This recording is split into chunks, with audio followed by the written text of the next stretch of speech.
Terhitung mulai bulan Juni 2020, PT Kilang Pertamina International telah ditunjuk sebagai Refinery and Petrochemical yang fokus dalam pengelolaan bisnis end-to-end kilang dan petrokimia. Gabung di kanal Zoom dan live streaming di kanal YouTube, baik kanal YouTube FT Unsri maupun RU3 Palembang.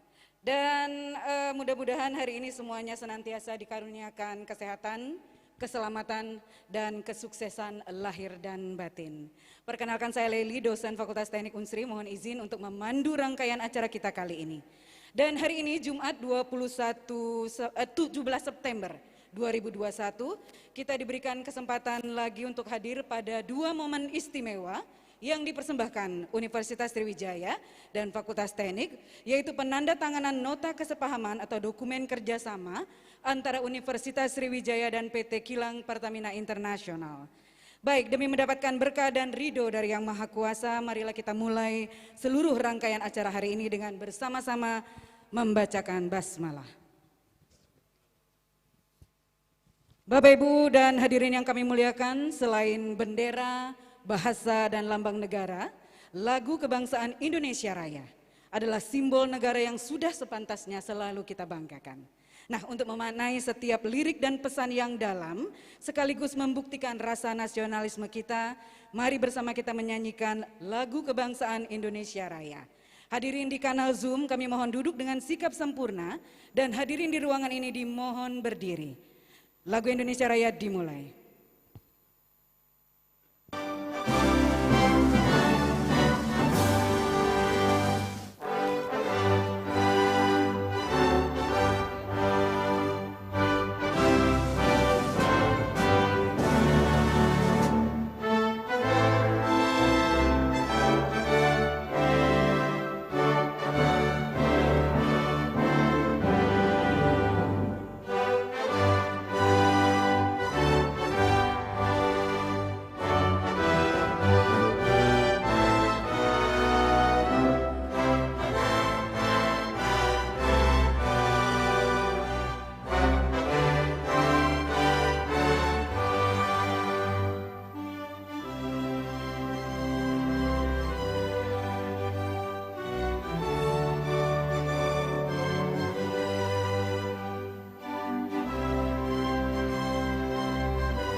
Bapak, Ibu hadirin dan saudara-saudara sekalian, seperti yang kami sampaikan bahwa acara berlangsung secara hybrid, sebagian kecil hadir tatap muka terbatas di gedung FH Tower ini.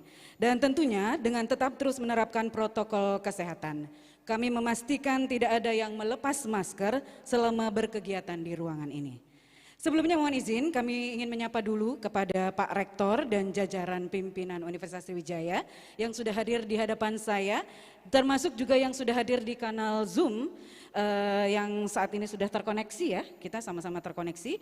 Dan juga kepada unsur pimpinan di Fakultas Teknik Unsri dari beberapa prodi, para dosen, staf tenaga kependidikan, dan tentu saja para mahasiswa di Universitas Sriwijaya, bahkan ada yang dari luar. Dan yang istimewa adalah tamu kita, Pak Direktur PT Kilang Pertamina International, Pak Dirut. Pak Joko, selamat datang. Rombongan tadi touchdown baru pagi tadi ya Pak. Dan seluruh manajemen RU3 juga sudah hadir, para VP sudah bergabung bersama kita. Dan belum sebulan yang lalu rasanya kita sudah ketemu, tepatnya 19 Agustus ya Pak Joko, bulan lalu kita ngobrol-ngobrol di konsolidasi melalui platform Zoom terkait dengan rintisan kerjasama terkait Merdeka Belajar Kampus Merdeka untuk Fakultas Teknik Unsri. Dan di forum itu kita seloroh akhir bulan September. Landilala kita bisa melakukannya jauh lebih cepat. Dan mudah-mudahan ini artinya dan bisa melakukannya dalam kondisi tatap muka semuanya sehat, lebih cepat dari rencana. Dan berarti niat baik kita semua insya Allah selalu mendapatkan ridho, diberkahi dan dimudahkan oleh Allah Subhanahu Wa Taala. Alhamdulillah. Baik, Bapak Ibu hadirin, sebagaimana kita ketahui hubungan baik dan jalinan kerjasama Unsri dengan Pertamina sudah lama ada, namun dalam upaya transformasi pendidikan tinggi dan akselerasi menjadikan Unsri sebagai kampus merdeka, maka kerjasama dengan PT Kilang Pertamina International sepertinya perlu diperkaya lagi agar lebih sinergis dan bermuatan transformatif. Nah, untuk jelasnya, kita simak sambutan Rektor Universitas Sriwijaya kepada Profesor Anis Sagap. Podium dan spotlight layar dipersilakan.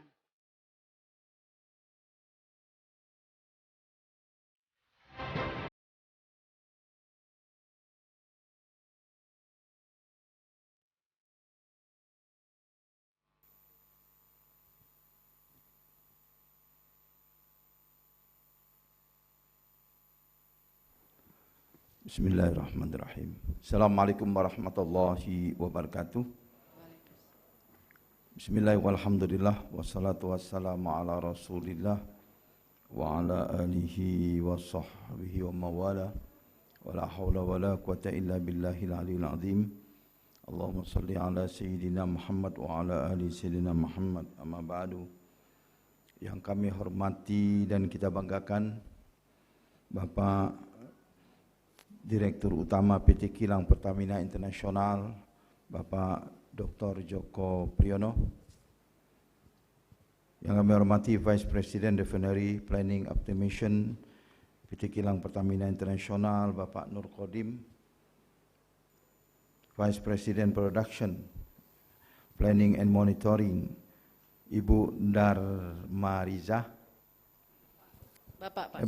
Bapak Darmariza, maaf Pak.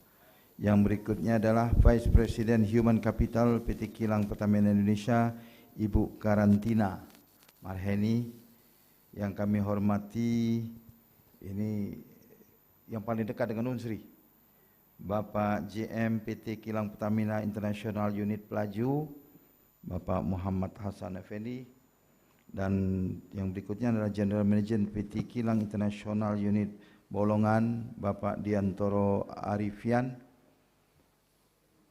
beserta seluruh kru, para pejabat dari Pertamina yang sempat hadir pada siang hari ini. Dari internal kita, Bapak Wakil Rektor, ini lengkap ini Pak Dirut, WR 1, 2, 3, 4 itu hadir semua, mencerminkan bahwa kita serius dalam kerjasama ini. Para dekan juga hadir, Direktur Pasca, Asdir, ini justru ada lagi Dirut.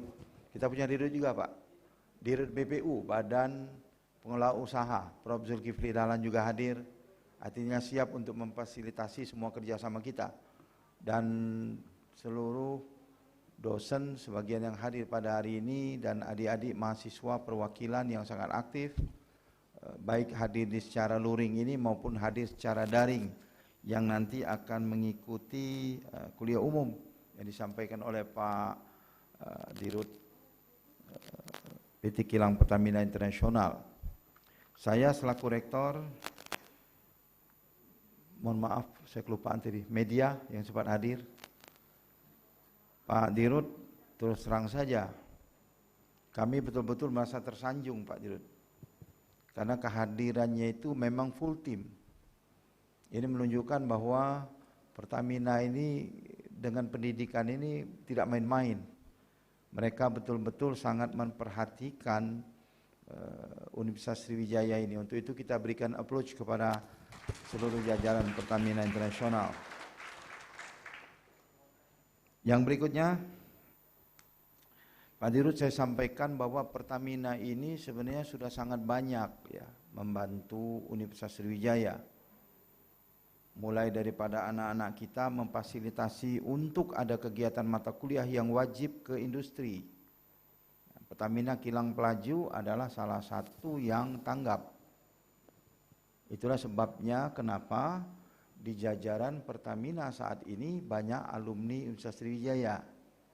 Sebenarnya ini bukan hanya murni karya dari Universitas Sriwijaya, tapi juga karya dari PT Pertamina yang membukakan pintu kepada anak-anak bangsa.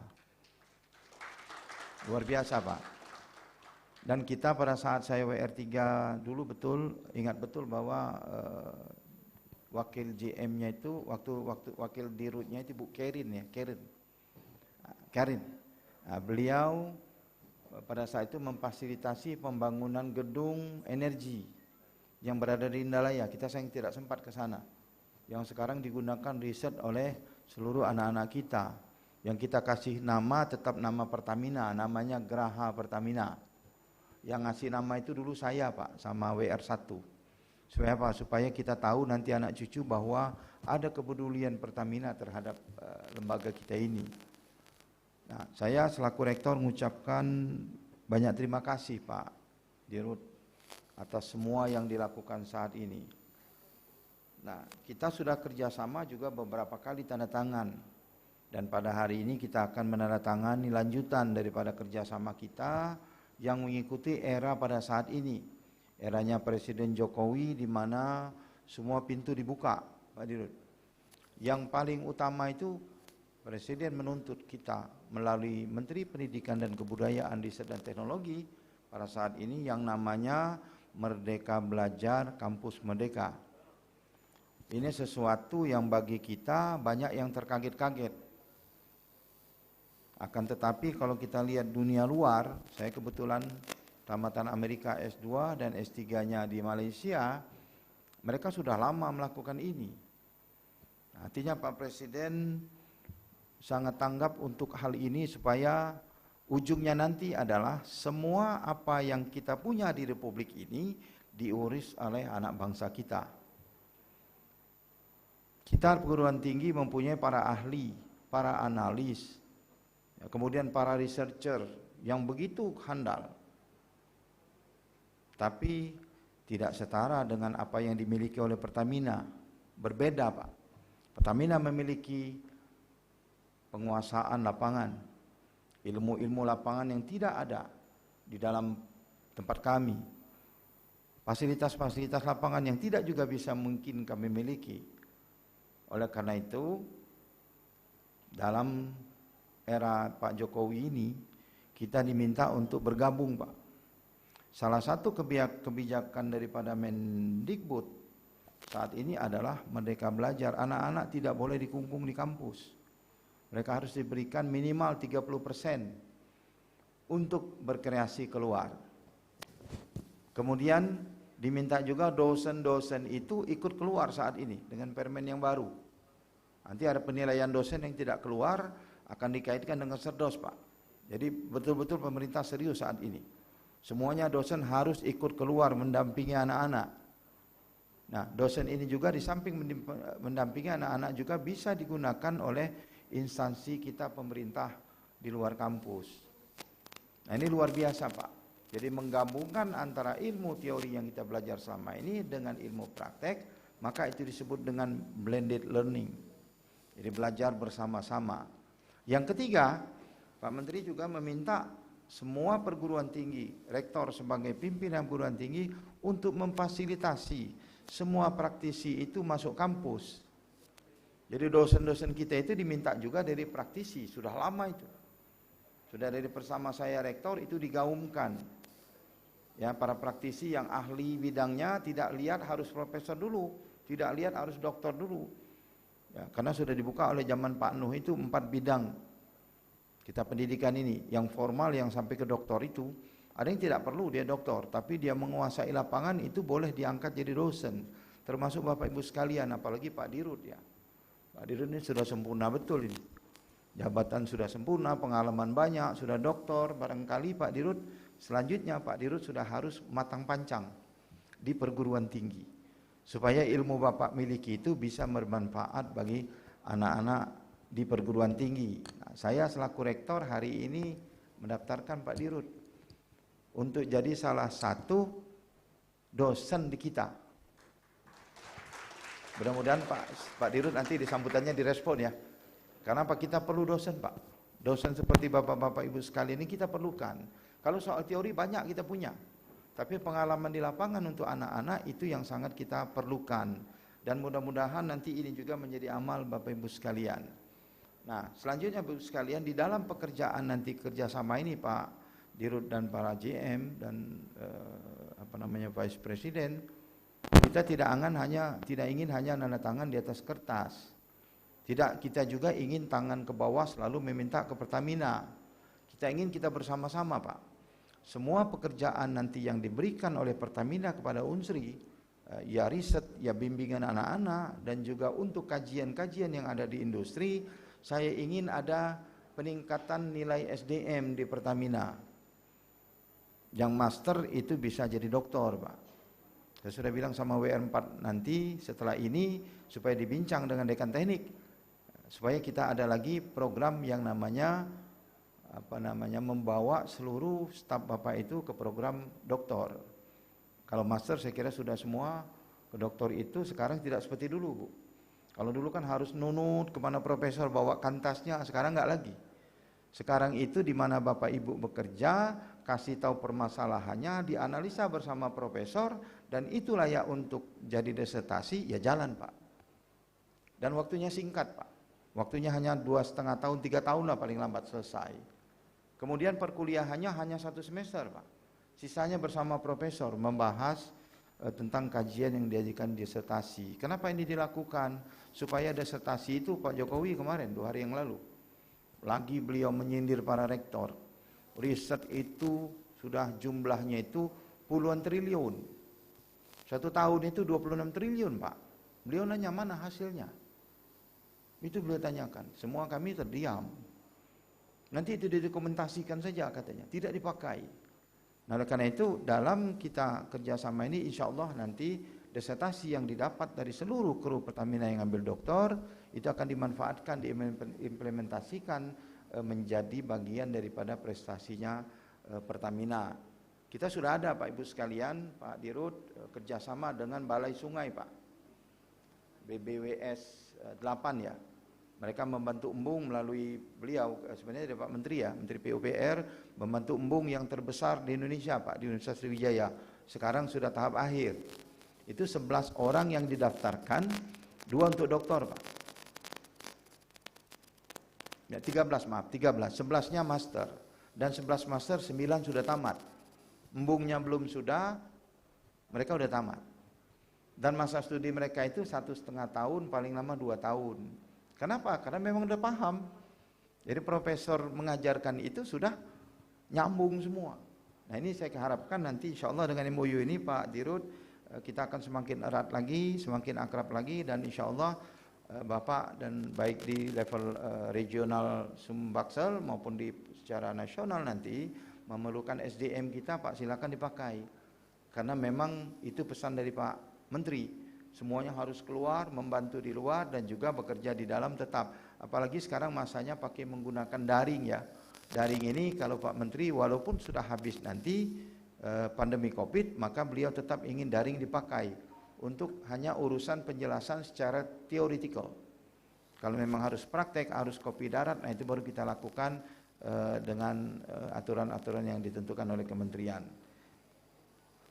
Bapak Ibu sekalian, barangkali ini saja sambutan kapur sirih dari saya selaku rektor, dan insya Allah dengan MOU hari ini kita akan semakin erat, dan kita doakan juga semua Pak Dirut PT Kilang Pertamina Internasional dan seluruh jajarannya dalam keadaan sehat walafiat dan bisa mengabdikan untuk bangsa ini dan semakin eksis menjadi penghasil energi di negeri sendiri.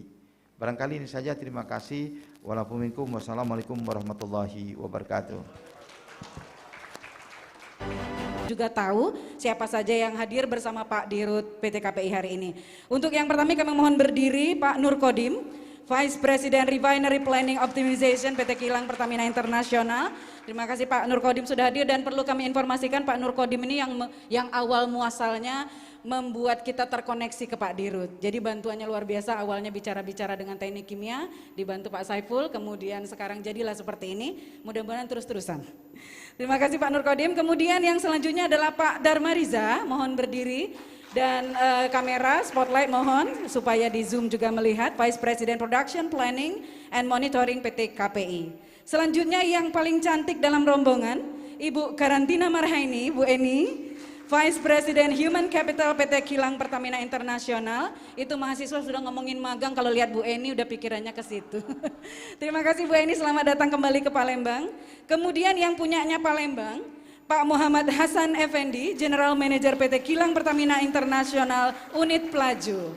Dan yang baru nyusul, ini teman dekat, masih keluarga, Pak Diandoro Arifian, General Manager PT Kilang Internasional Unit Balongan.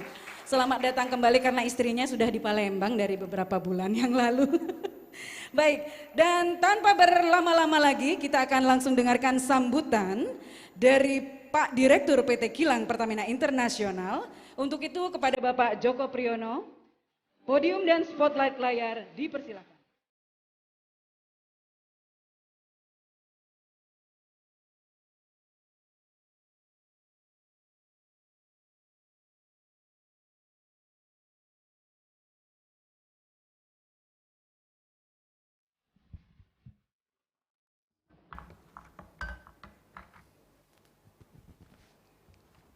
Karena Pak Rektor tinggi saya giniin, saya pendek saya. Baik, Bismillahirrahmanirrahim. Assalamualaikum warahmatullahi wabarakatuh. Selamat siang dan salam sejahtera untuk kita semua. Alhamdulillah, alhamdulillahirrahmanirrahim. Wassalatu wassalamu ala asrofil mursalin wa ala alihi wa sahbihi asmain amma ba'du. Yang kami hormatin tentunya tuan rumah kita ya, Pak Rektor Universitas Sriwijaya, Bapak Anies Sagaf beserta jajarannya. Ini full tim ya semuanya Pak Rektor. Karena Pak Rektor full tim, kami juga full tim Pak Rektor ya. Jadi terima kasih Pak Rektor. Dan yang kedua juga yang kami hormatin teman-teman kami jajaran manajemen PT Kilang Pertamina Internasional yang sempat hadir di sini. Memang sengaja nih Pak Rektor ini. Memang Unsri ini banyak mencetak petinggi-petinggi di Pertamina. Contohnya yang saya bawa ini semua alumni Unsri ini. Sebagian besar. Pak Nur Kotim alumni Unsri, Pak Darmarisa, kemudian Pak Diandoro, ini semua alumni Unsri. Dan masih banyak. Sebenarnya ada salah satu direksi kita, Direktur Operasi Pak Julian dari Palembang, meskipun bukan alumni Unsri tapi pernah di sini. Oke. Kemudian yang kami hormati ini Pak GM kita, Pak Hasan Effendi, ini tuan rumah yang nanti akan mendampingi Pak Rektor bersama Bapak Dekan dan dosen Unsri. Dan tentunya kami hormati juga para undangan, hadirin hadirat, dan juga tentunya yang kami cintai adik-adik mahasiswa Unsri yang tergabung di virtual sore hari ini. Pertama-tama dan yang utama tentunya kami senantiasa panjatkan puji syukur kehadirat Allah SWT, Tuhan yang Maha Kuasa, karena atas limpah nikmat dan karunia-Nya kita masih diberikan kekuatan, kesehatan, dan kenikmatan dalam menjalankan kegiatan kita sehari-hari. Alhamdulillah hari ini kita bisa bergabung bersama di aula Unsri ini dengan kondisi sehat walafiat dalam rangka penandatangan MOU sinergi dalam bidang pendidikan, penelitian, pengabdian masyarakat, dan pengembangan sumber daya manusia.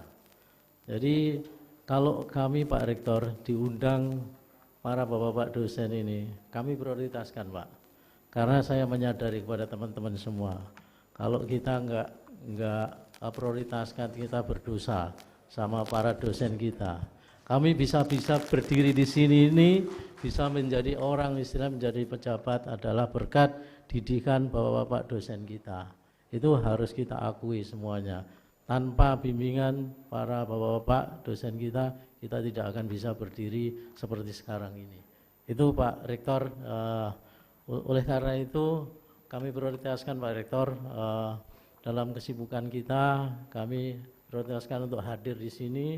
Kemarin memang bermula dari Pak Nur cuma telepon aja. Apa Pak Nur terkait kerjasama universitas laksanakan, saya nggak usah banyak diskusi. Nanti diskusinya pada saat Zoom aja.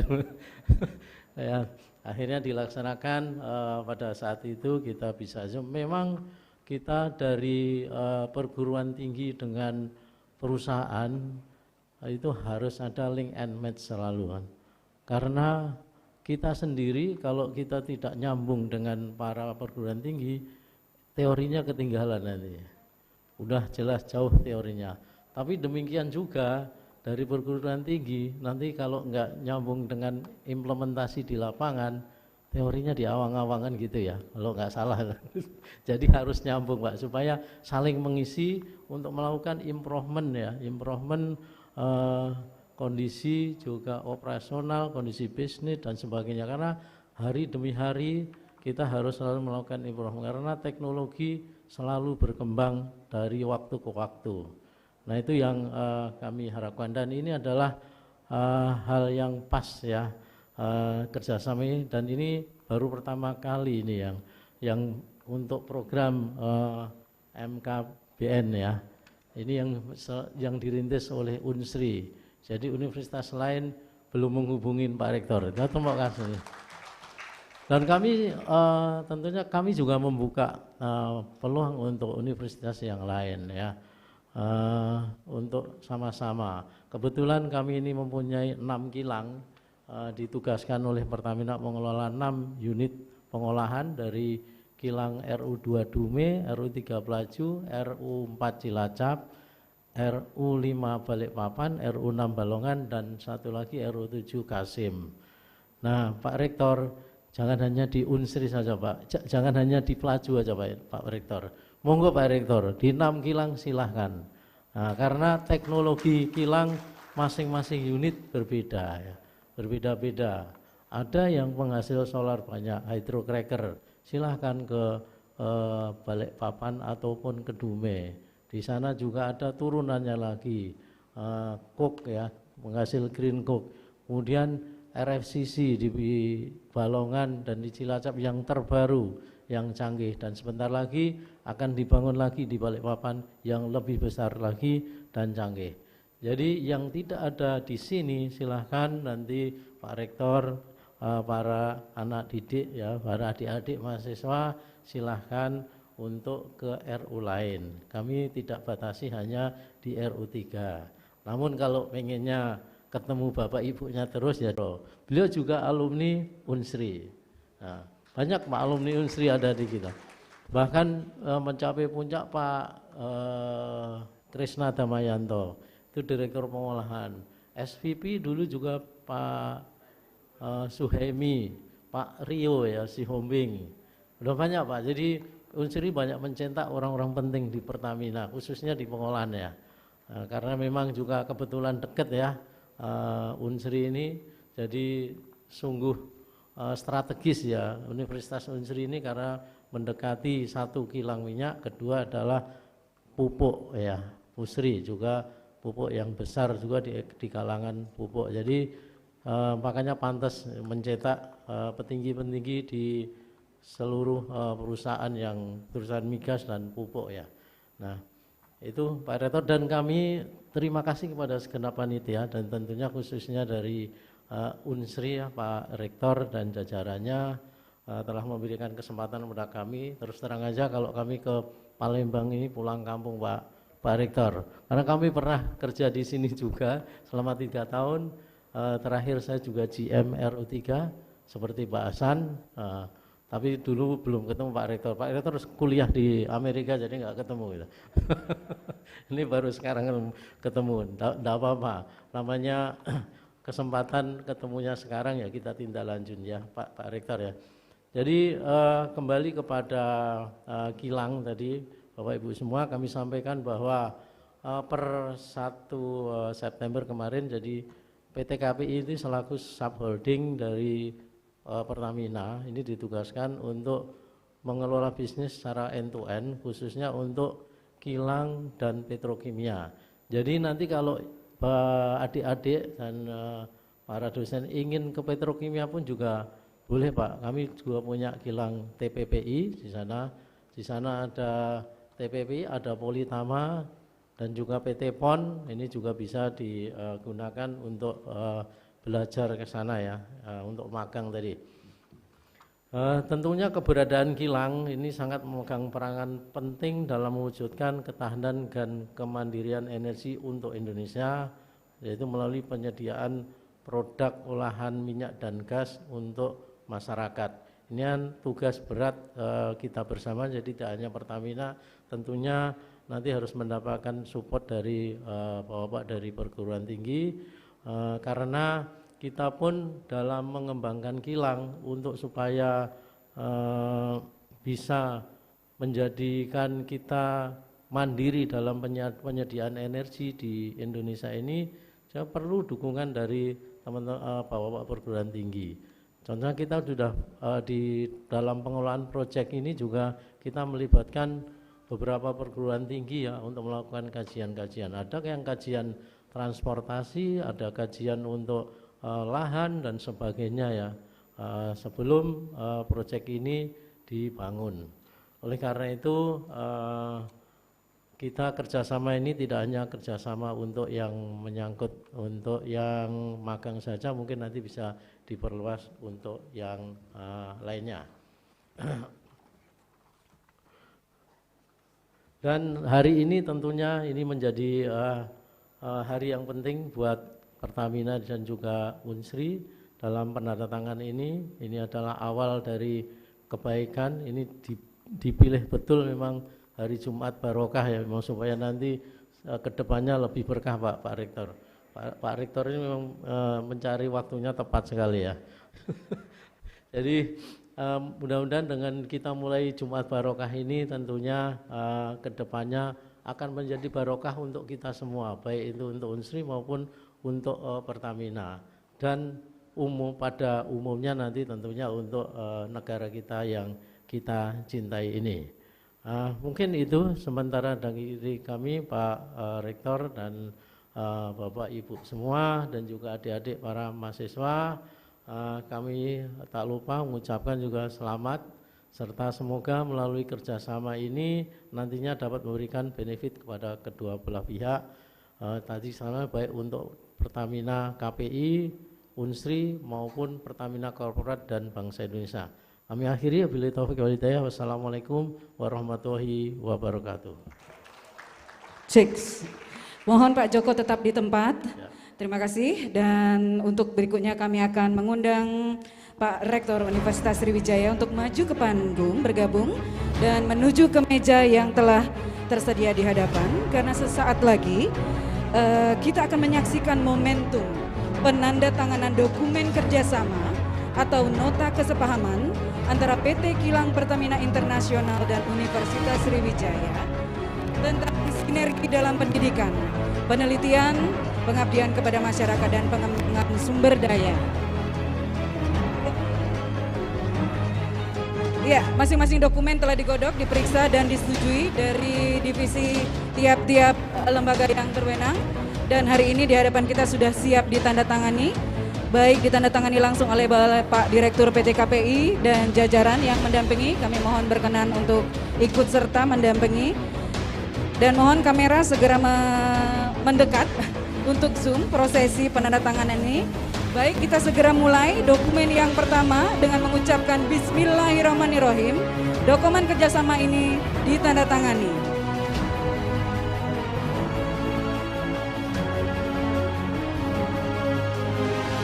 Selanjutnya dokumen di switch untuk penandatanganan yang berikutnya.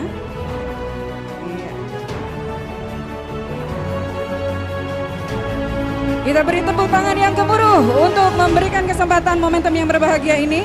Dan kepada Pak Rektor dan Pak Joko mohon berkenan menunjukkan kamera spotlight. Mohon terus disampaikan. Dan kita semua sedang menjadi saksi telah adanya payung kerjasama antara Universitas Sriwijaya dan PT Kilang Pertamina Internasional yang sudah resmi berkekuatan hukum dan sah. Sehingga pintu kerjasama saling menguntungkan terbuka semakin luas bagi masing-masing pihak, terutama terkait implementasi Merdeka Belajar Kampus Merdeka. Selamat kepada kedua belah pihak, dan langsung saja kita akan lakukan foto bersama. Ya, lakukan foto bersama. Silakan kameramen untuk mengambil gambar. Iya.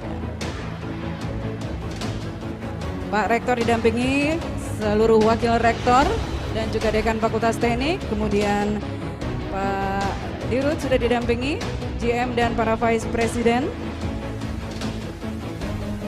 Iya, mantap ini gayanya.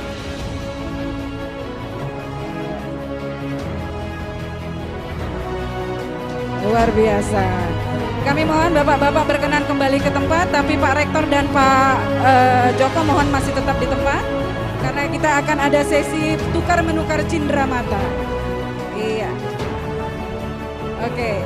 Baik, tukar menukar cindera mata akan dilakukan pertama pemberian cindera mata dari Rektor Universitas Sriwijaya kepada Pak Joko Priyono sebagai tanda telah terjadi kesepakatan ini. Sedikit oleh-oleh memento saja. Selamat. Selanjutnya ada cindera mata juga balasan dari PT Kilang Pertamina Internasional yang akan disampaikan kepada Rektor Universitas Sriwijaya.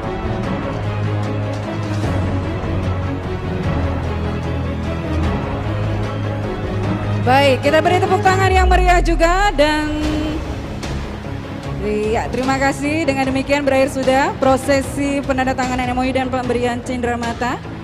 Kami persilakan Bapak-bapak dan Ibu untuk kembali ke tempat.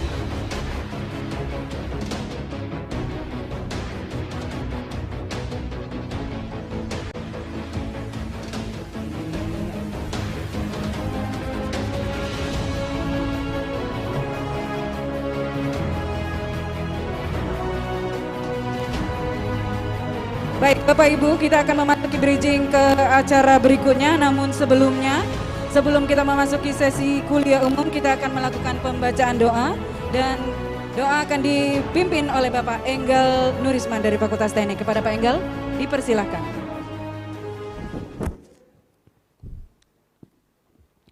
Assalamualaikum warahmatullahi wabarakatuh.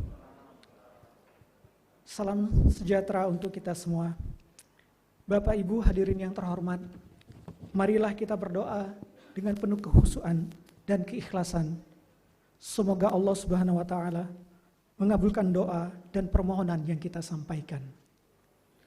A'udzubillahi minasyaitonirrajim. Bismillahirrahmanirrahim. Alhamdulillahirabbil alamin. Wassalatu wassalamu ala asrafil anbiya'i wal mursalin wa ala alihi wa sahbihi ajmain. Allahumma ya Allah yang maha pengasih, saat ini izinkanlah kami memohon kepadamu dengan penuh kerendahan hati, menundukkan jiwa dan segenap hati ini, memohon ampun atas segala dosa yang telah kami jalani, baik yang nampak maupun yang tersembunyi dalam hati. Karena kami sadar, kami tak akan pernah luput dari salah dan kealfaan diri. Kepada siapa lagi kami harus memohonkan ampun dan menyerahkan diri selain kepada Engkau, wahai Sang Penguasa jagat raya ini. Ya Allah yang Maha Rahmah, di sini kami berhimpun dan berkumpul bersama pada acara penandatanganan dokumen kerjasama MOU antara PT Kilang Pertamina Internasional dan Universitas Sriwijaya. Jadikan kegiatan ini menjadi kegiatan yang syarat makna dan penuh berkah, sebagai upaya kami membangun sinergi dalam menerapkan tridharma dan pengembangan sumber daya. Satukan hati kami dalam ketaatan kepadamu dan keindahan ukhuwah. Jadikan pula momentum berharga ini sebagai bentuk upaya dan ikhtiar kami bersama menerapkan program Merdeka Belajar menuju kampus merdeka. Wahai Rabb, pemilik hati dan penggenggam jiwa, berikan kami kemudahan, keikhlasan, dan kekuatan dalam mengemban amanah. Anugerahkan kepada kami kelapangan dada, serta kesehatan rohani dan jasmani yang sempurna. Jagalah kami semua dari sifat khianat, tamak, maupun sifat dan serta perbuatan tercela lainnya, agar kami mendapatkan ketenangan dan keselamatan dalam menjalankan tugas dan amanah. Ya Allah yang Maha Mulia, limpahkanlah kepada kami semua taufik dan hidayah, serta umur yang barokah, agar tujuan hidup kami lebih terarah, agar gerak langkah kami tak pernah surut dan kian bermakna. Jadikan ilmu dan kemampuan yang Kau berikan kepada kami dapat memberikan keberkahan untuk semua, sehingga kami mendapat kebahagiaan di dunia maupun di akhirat sana. Ya Allah, terimalah doa dan permohonan kami, kabulkanlah asa dan pengharapan ini, karena Engkaulah yang Maha Pemurah kepada seluruh makhluk-Mu di jagat raya, karena Engkaulah yang Maha Pengabul doa dan paling benar janjinya. Rabbana zalamna anfusana wa illam taghfir lana wa tarhamna lanakunanna minal khasirin wa tub alaina innaka antat tawwabur rahim. Rabbana atina fid dunya hasanah wa fil akhirati hasanah wa qina azabannar walhamdulillahi rabbil alamin. Assalamualaikum warahmatullahi wabarakatuh.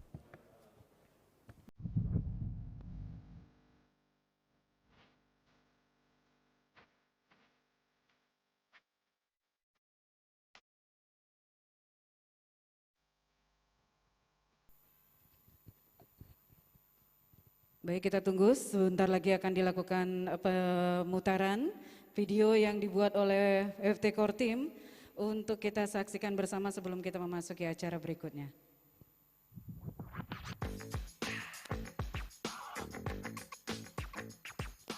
Dan sambil kita informasikan di layar Zoom sudah terkoneksi kurang lebih dari 500 audiens. Jadi teman-teman mahasiswa itu koneknya kuliahnya jam 3 Pak Joko. Tapi kita juga terkoneksi di YouTube ya, baik kanal YouTube yang dimiliki oleh RU3 maupun juga kanal YouTube Fakultas Teknik Unsri.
Iya, kita beri tepuk tangan.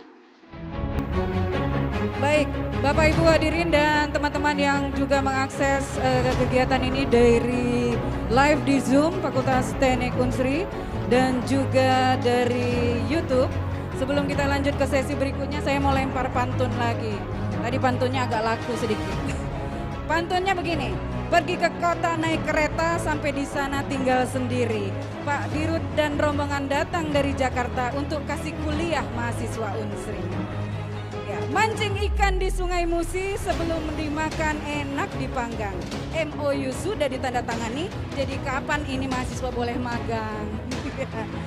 Oke, Bapak Ibu dan hadirin, para dosen dan juga terkhusus buat teman-teman mahasiswa yang kami banggakan.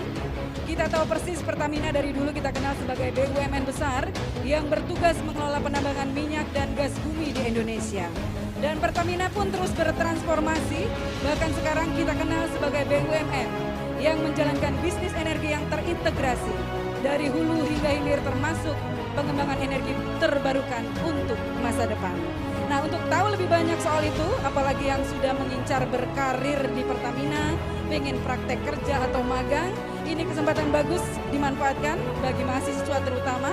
Dan kita akan segera ikuti kelas with CEO atau kuliah umum langsung dari CEO PT Kilang Pertamina Internasional. Pak Doko boleh minum dulu, karena nanti ngomongnya agak panjang. Untuk itu kita panggil dan mohon berkenan Pak Joko naik lagi ke panggung untuk menyampaikan kuliahnya sore ini. Kita kasih aplaus yang meriah dulu. Pak Joko mau pakai wireless? Monggo.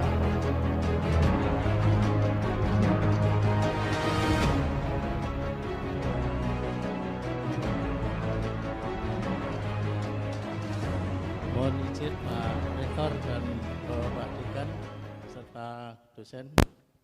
Jadi kami akan memperkenalkan Pertamina sebenarnya ini ya.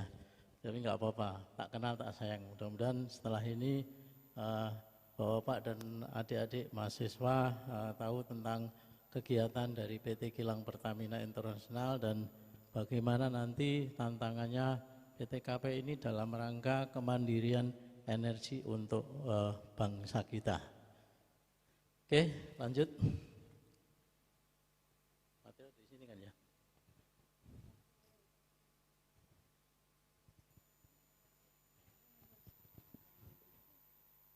Oke, ini biograf data saya yang mungkin sudah kenal tadi ya.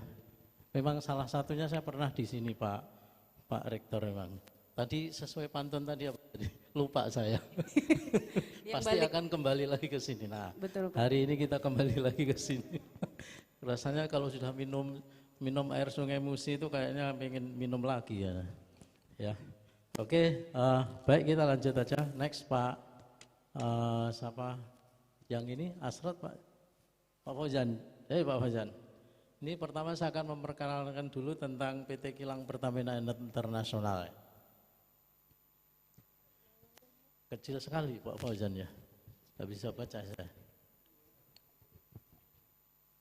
Bukan aja biar saya nggak apa-apa. Nah, ini adalah peran Pertamina bagi bangsa Indonesia. Kalau kita kaitkan dengan pasal 33 UD 45 itu ada peran Pertamina ada 2 sebagai BUMN dan juga dalam pengelolaan energi. Jadi ada 2. Jadi untuk sebagai BUMN sesuai dengan Undang-Undang BUMN nomor 19 tahun 2003 ini perannya ada 4P plus 1U ya.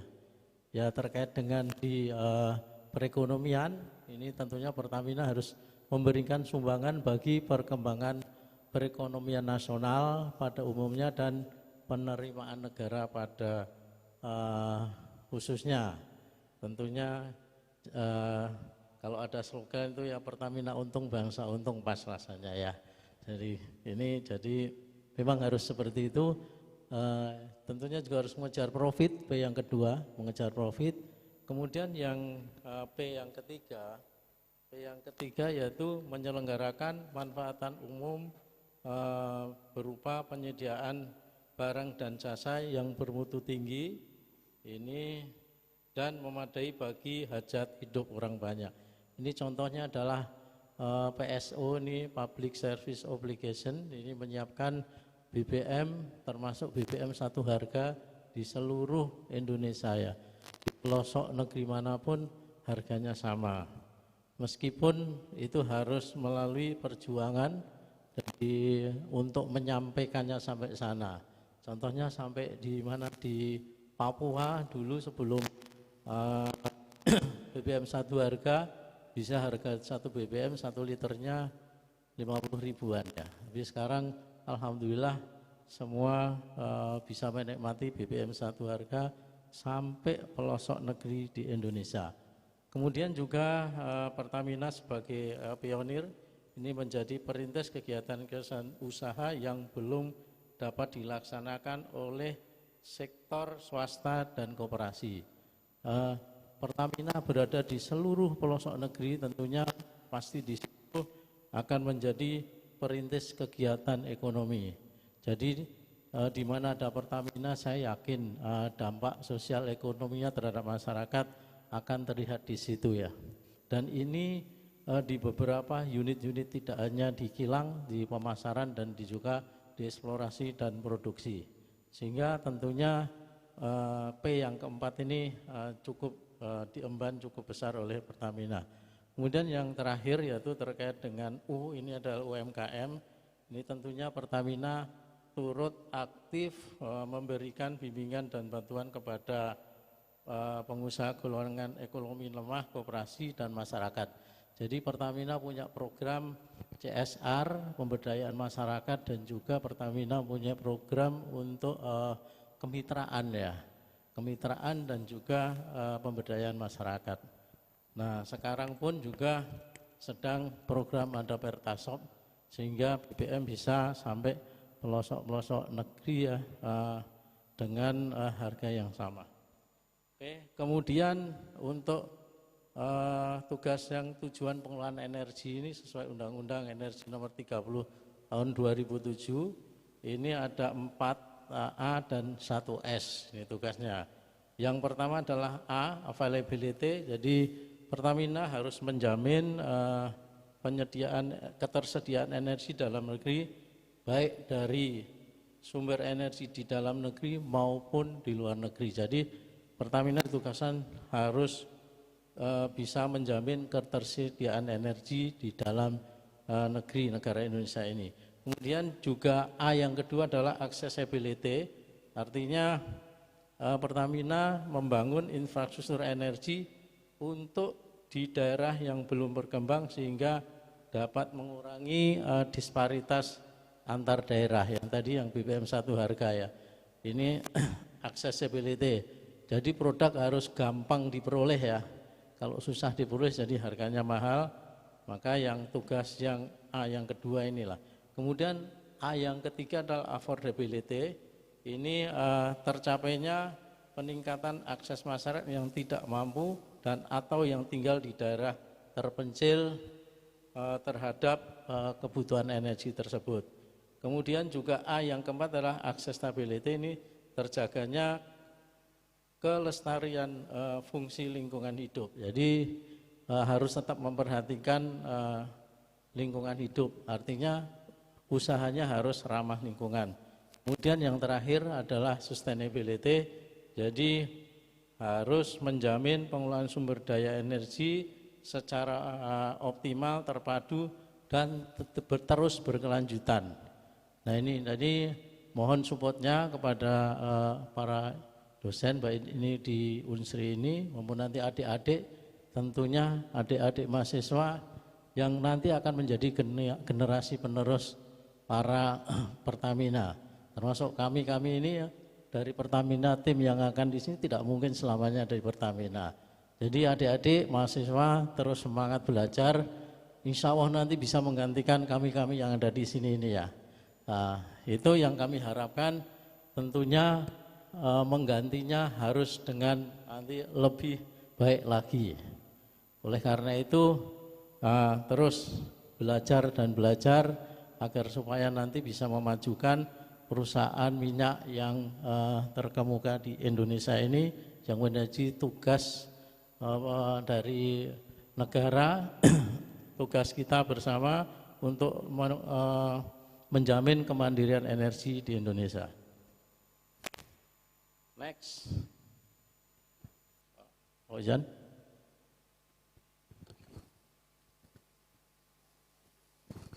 Ini adalah kemarin terjadi pembentukan subholding di Pertamina. Ini sebenarnya sudah hampir 1 tahun sejak bulan Juni ini Pertamina melakukan transformasi, yaitu pembentukan subholding. Jadi holding Pertamina ada punya 6 subholding ya, supaya 6 subholding ini nantinya fokus kepada core bisnisnya masing-masing. Jadi holding nanti ada holding saat ini yang mana kami sampaikan tadi 1 September kemarin kita secara legal itu sudah resmi menjadi subholding, 6 subholding, Pertamina memiliki 6 subholding dan di holding ada 5 direksi. Nah, yang subholding yang pertama adalah untuk subholding upstream itu adalah EP ya, Bapak Ibu semua tahu kan, yang mencari minyak ini, minyak dan gas bumi. Kemudian subholding kedua diolah di situ adalah refinery and petrochemical. Nanti adalah crude hasil dari upstream diolah ke subholding refinery and petrochemical. Kemudian setelah itu ada subholding lagi untuk komersial dan trading, untuk bertugas memasarkan produk-produk dari kilang.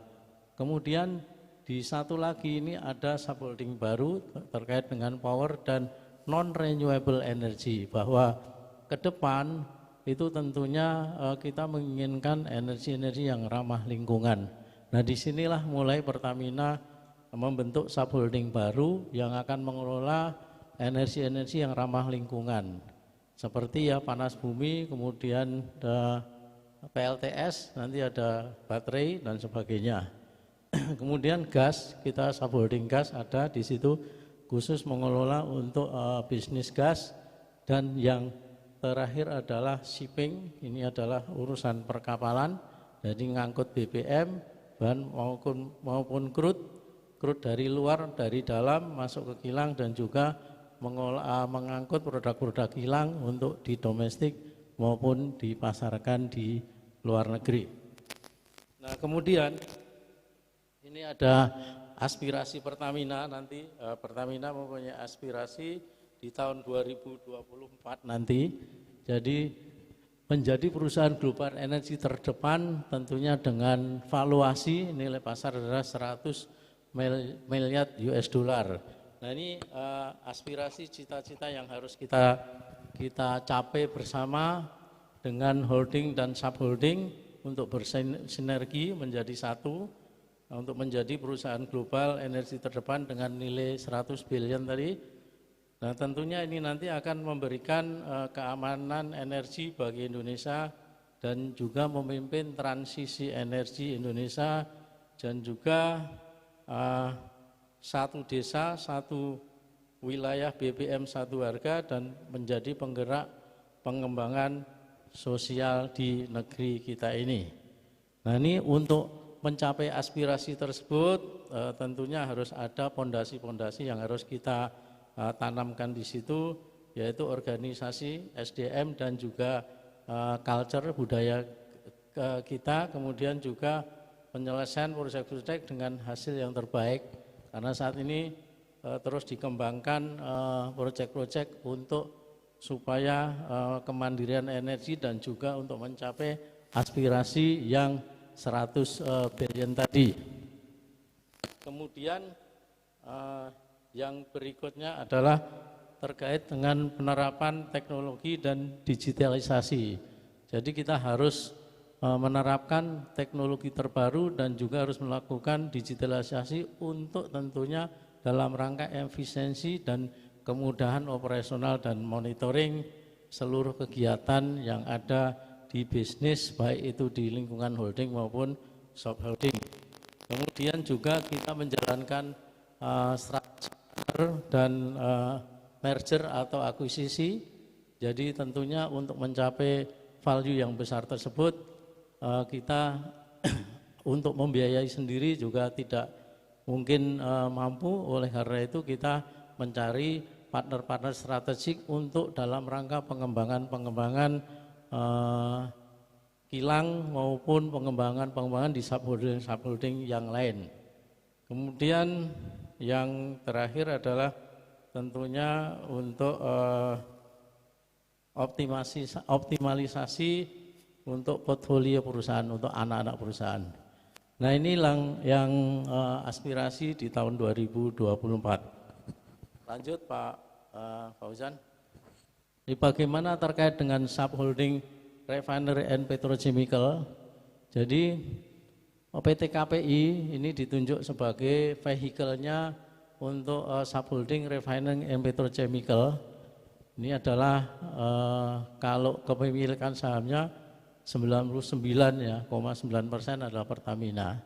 Untuk PT KPI ini 0,1% PDV ini juga anak perusahaan dari Pertamina. Nah, ini lingkupnya ini meliputi 6 kilang.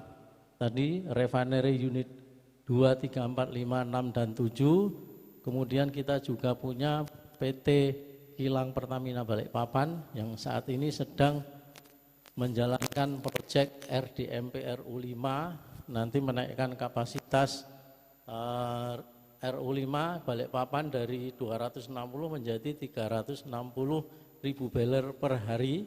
Kemudian kita punya juga PT PRPP, Pertamina Rosneft, pengolahan dan petrokimia.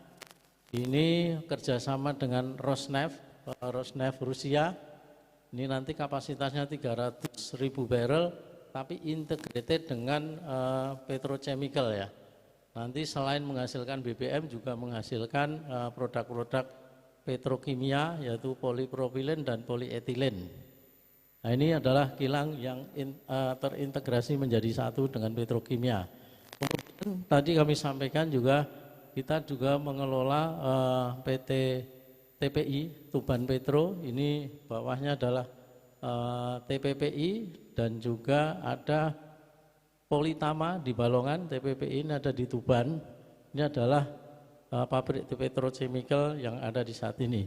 Jadi tugas PT KPI ini sebagai subholding refining and petrochemical sekarang adalah end-to-end business dari pengelolaan minyak mentah. Jadi ini minyak mentah diolah di kilang, melakukan pengadaan maupun pengadaan dari domestik maupun impor, kemudian diolah di kilang, baru nanti setelah itu dipasarkan produknya. Di samping itu kita juga melakukan pengembangan kilang melalui infrastruktur project. Nanti akan kami sampaikan beberapa proyek-proyek yang sedang dan akan digulirkan oleh PT KPI ini dalam rangka memenuhi kebutuhan BBM dan juga petrokimia di Indonesia. Kita lanjut.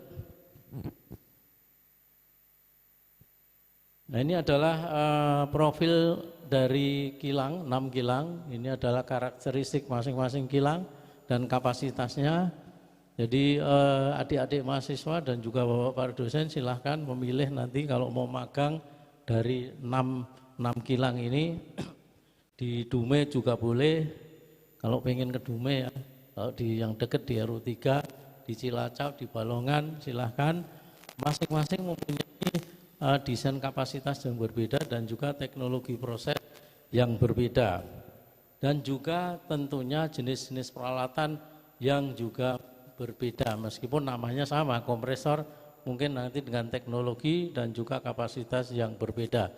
Jadi di seluruh kilang ini semua ilmu ada, baik ilmu teknis ya, ilmu teknis terutama, baik itu dari teknik sipil yang Pak Prof ini, Pak Rektor ya, teknik sipil juga dibutuhkan, bukan berarti teknik sipil di kilang itu tidak dibutuhkan, sangat dibutuhkan. Kilang banyak refraktori di situ, banyak pondasi dan sebagainya, dan itu harus diperbaiki secara berkala dan juga dilakukan improvement. Kemudian ilmu mechanical ada 2, ada rotating, ada stationary, ada semua. Barang berputar banyak, barang yang tidak berputar juga banyak. Kemudian dari electrical, penggerak-penggeraknya kalau nggak dari listrik dari mana kan itu. Kemudian sistem kontrolnya, instrumentasinya ada semua. Jadi fisika teknik masuk di situ. Elektro arus lemah bisa masuk di situ. Kemudian juga dari sipil ini, kemudian yang tidak kalah pentingnya memang dari proses ya. Dari proses memang dari utama ini. Utama adalah desain proses di situ.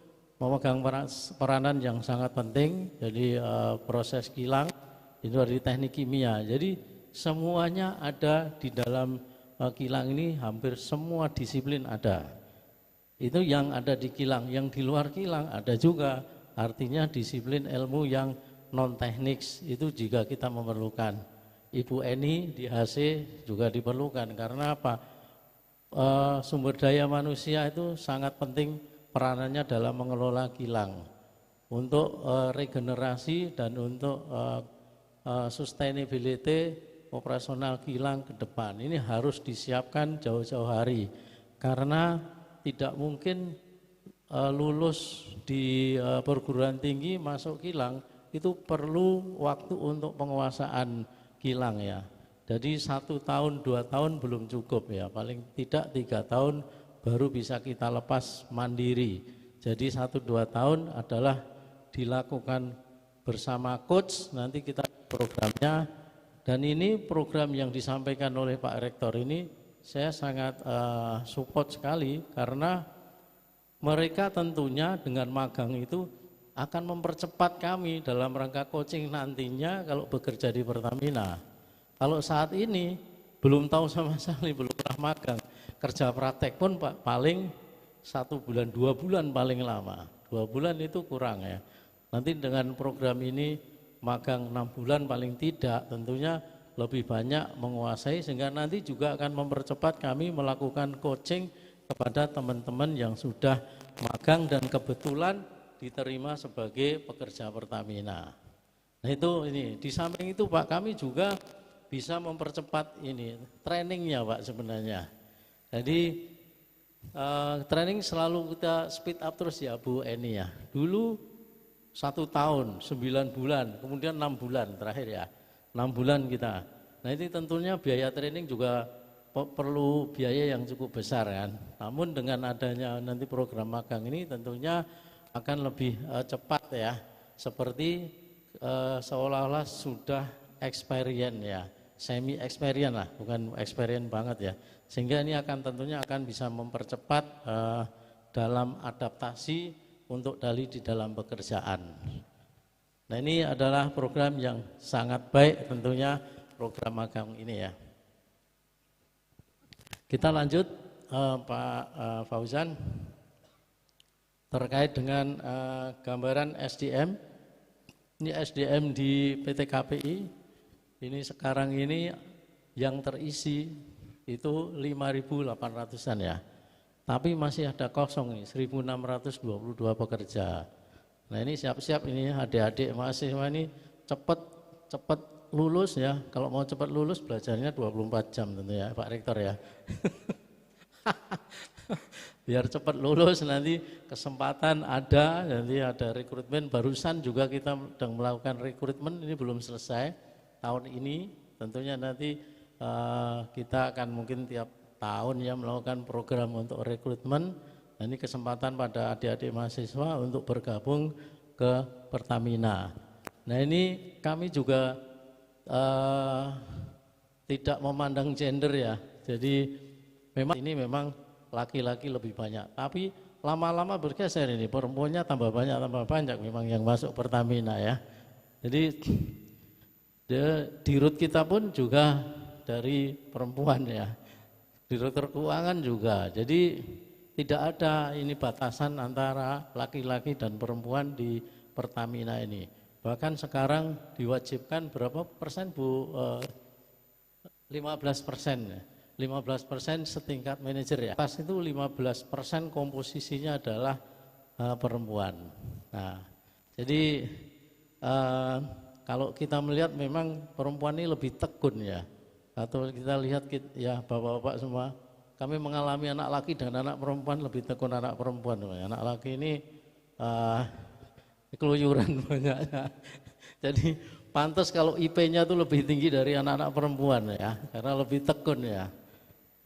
Oke, jadi itu komposisinya ya. Kita selalu menerima S1 nanti melalui program BPST, kemudian D3, Diploma 3 dan juga SLTA melalui program BKJT. Oke, kita lanjut. Next Pak Fauzan. Nah, ini adalah pengembangan talenta di kilang ya. Talenta di kilang ini ada beberapa program nantinya. Kalau yang diterima melalui D3 dan SMA nanti melalui program CPDP namanya, Fresh Graduate dari Diploma 3.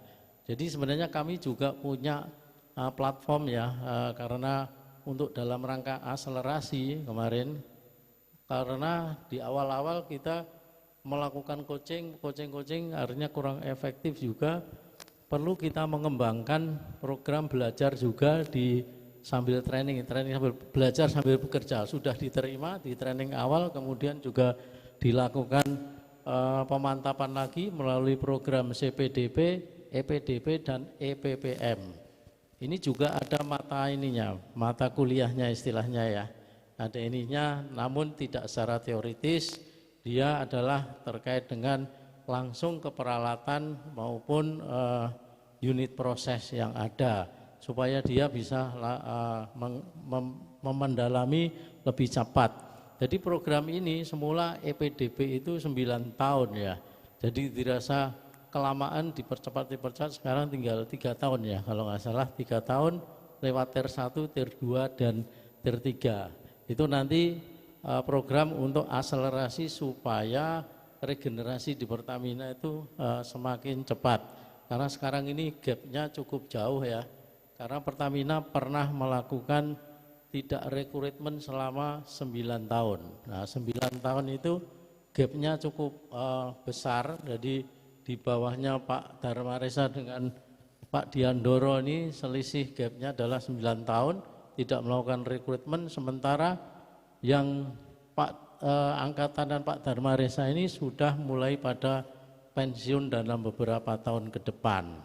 Nah ini pengganti-penggantinya masih sangat-sangat muda. Tadi Pak Rektor sudah melihat, Pak Adi tadi kan ini masih muda sekali, sudah manajer. Namun itu makanya Pak kita persiapkan jauh-jauh hari Pak. Jadi ini juga programnya Pak Rektor juga sangat mensupport kami Pak. Tentunya nanti bisa mempercepat akselerasi lagi dari program EPDB yang ada di kita ya, supaya tidak lama lagi bisa segera menguasai. Inilah program-program talenta di Pertamina sampai yang engineer, kemudian tingkat lanjutannya adalah program untuk para leader ya. Oke, kita lanjut.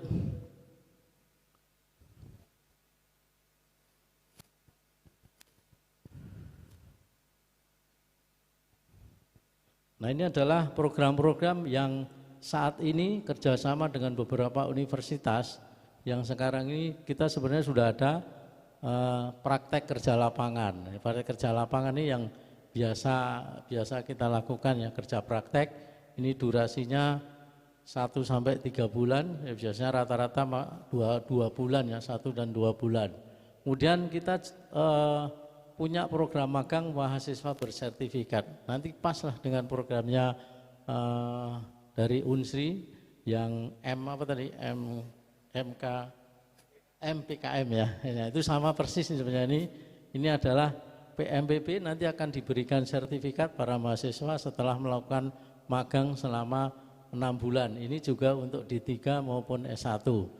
Nah, ini yang terakhir ada juga program internship. Ini tentunya bagi mahasiswa yang sudah lulus, kemudian mungkin Pertamina belum ada rekrutmen, ada kita lakukan internship. Jadi internship itu magang kerja digaji ya Bu ya. Jadi belum menjadi karyawan Pertamina. Nanti ini juga sangat memudahkan bagi adik-adik kalau ikut program ini, tentunya punya pengalaman 1 tahun. Kalau ada nanti rekrutmen Pertamina bisa langsung mendaftar, dan banyak juga dari program internship ini setelah itu malah juga banyak diterima di oil company yang lain. Nah, karena juga sudah pengalaman di Pertamina 1 tahun sebagai pekerja magang. Ini program-program yang sudah berjalan saat ini Pak Rektor, nanti tinggal di alignment aja, mungkin yang program magang yang di tengah itu dengan program dari perguruan tinggi yang kita tanda tangan MOU, tinggal nanti di alignment programnya aja. Oke, kita lanjut. Ini bagaimana tantangan kemandirian energi, tantangan Pertamina. Nah, kecil sekali ini ya Pak Fauzan ya.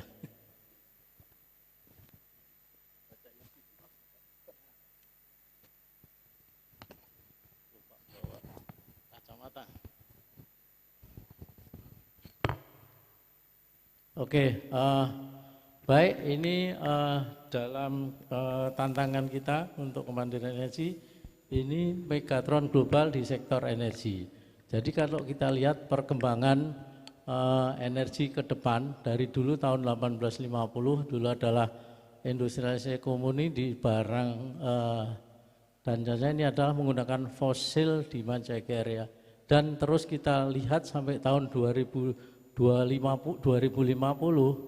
tentunya masih energi fosil itu masih mendominasi kalau kita lihat di sini. Meskipun sekarang ini sudah ada energi-energi alternatif ya, baik itu electric vehicle atau yang lain-lain. namun demikian ternyata kalau lihat tren global energi masih nanti di tahun 2050 itu 70 sampai 86% masih demand untuk fosil itu masih cukup tinggi. Nah, itu adalah prediksinya seperti itu ya. Ternyata demikian prediksinya masih cukup tinggi. Terus lanjut Pak Fauzan.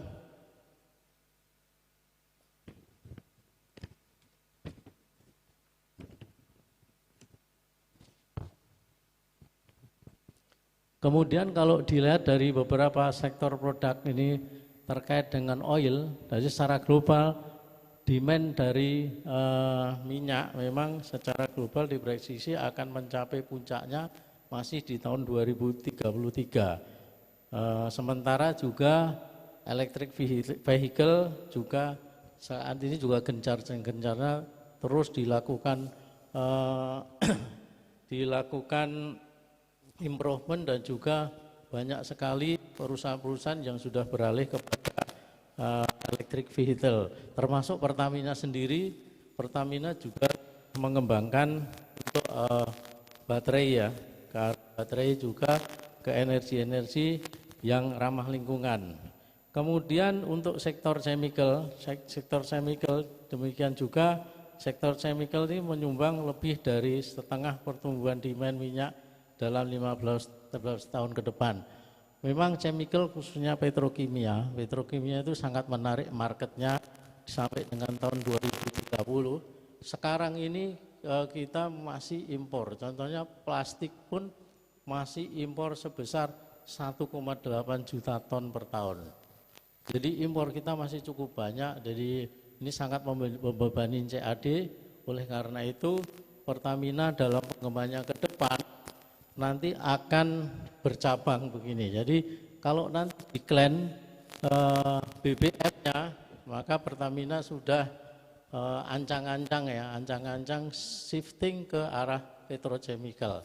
Oleh karena itu pengembangan ke depan adalah integrated antara kilang dengan petrochemical. Nah ini sudah dicanangkan di GRR Tuban maupun oleh FinTPPI.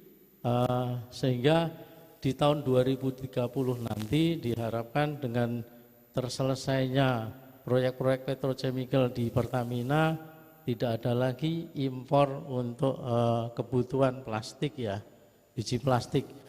Ini tidak hanya untuk minuman, variasinya cukup banyak sekali termasuk dashboard mobil dan sebagainya. Itu adalah masih impor sebesar 1,8 juta ton per tahun ya. Ini prediksinya sampai ke depan tahun 2055 naik sebesar kali lipat ya, 2035 naik 5 kali lipat. Nah inilah kesempatan yang baik untuk Pertamina khususnya untuk membangun di sektor chemical, petrochemical. Kemudian untuk sektor gas juga akan terus tumbuh berkembang karena gas ini bisa menggantikan BBM ya, gas ya. Jadi sekarang juga digalakkan kita pembangunan jar-gas, jaringan gas untuk mengganti LPG ke gas alam langsung, dan juga nanti kemarin udah bahan bakar gas untuk transportasi juga sudah dikembangkan. Ini terus berkembang, namun seiring perkembangan itu kita juga mengalami decline ya terkait dengan gas di Indonesia. Nah, ini contohnya adalah kilang LNG Arun, sudah gasnya juga sudah ini, namun kita selalu melakukan eksplorasi untuk menemukan sumber-sumber gas baru. Saat ini ada di Kalimantan yang cukup besar di daerah Nunukan yang akan dilakukan eksplorasi, dan nanti gas ini juga bisa dikonvert menjadi metanol dan BBM ke A250. Jadi blending metanol ke BBM ya 20% ya. Kemudian untuk yang sektor electricity ini tentunya karena sangat mudah ya, semua dengan listrik kan semuanya mudah, tentunya tidak tidak heran kalau ini terus naik kebutuhannya seiring dengan kehidupan masyarakat yang lebih baik ya.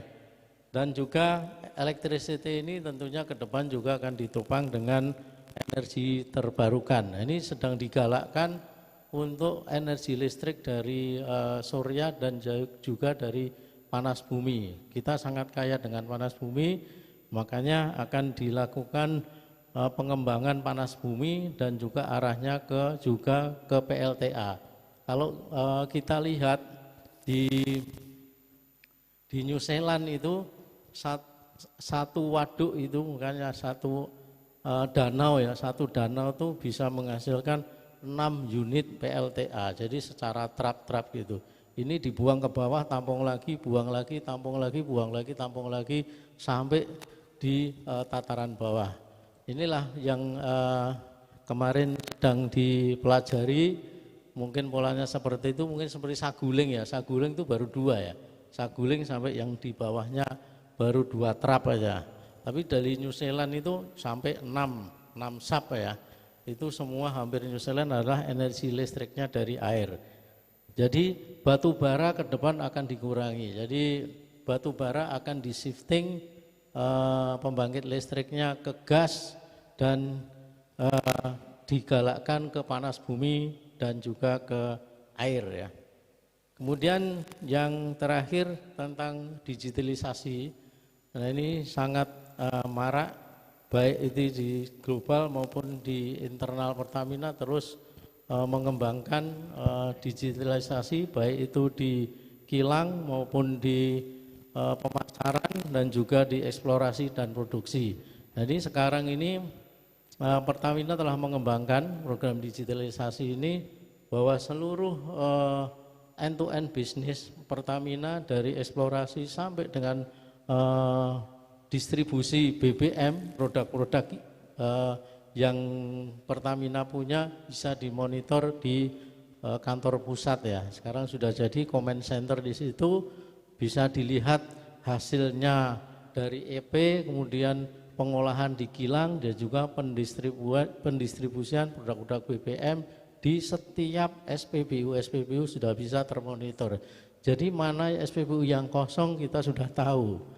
Nah ini nanti terus akan dikembangkan kepada mungkin pangkalan-pangkalan LPG ya, sehingga nanti tidak ada lagi orang teriak-teriak itu kosong padahal isi kan itu ya. Padahal pangkalannya masih ada, teriak laporannya kosong. Jadi itu untuk memonitoring end-to-end bisnisnya dari awal sampai marketing. Jadi sekarang sudah bisa dilihat ya, dilihat di kantor pusat seluruh kegiatan Pertamina secara digital di situ. Dan ini terus dikembangkan terus untuk seluruh unit-unit operasi bisa dimonitor dari kantor pusat. Kita lanjut, Pak Fauzan.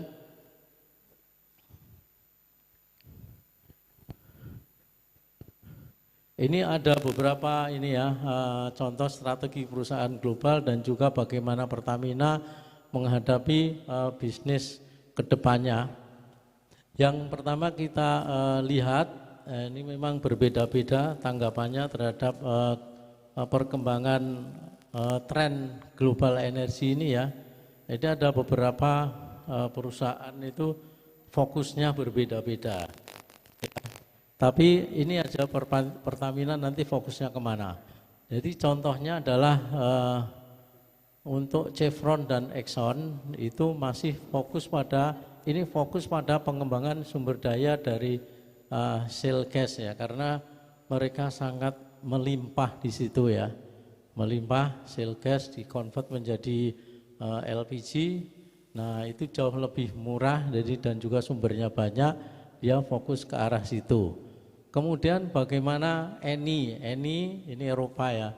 Nah, Eropa memang sangat strike terhadap lingkungan. Mereka strateginya untuk mengembangkan investasi di energi baru terbarukan. Nah, ini Bapak-bapak kami sampaikan bahwa produk dari HVO itu adalah CPO dikonvert menjadi diesel nabati 100%. pasarnya yang terbesar memang di Eropa, pasar terbesar saat ini ya.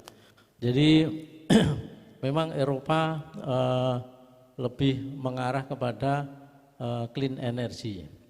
Kemudian ini sama ini, Eni ini Itali, ini BP, Shell dan sebagainya ya. Bagaimana di Pertamina fokus pada kita utilisasi sumber energi yang ada di dalam negeri untuk mengembangkan pasar di dalam negeri. Jadi fokus kita adalah kemandirian energi tadi. Tentunya ini adalah campuran ya, energi mix yaitu energi fosil maupun energi baru dan terbarukan.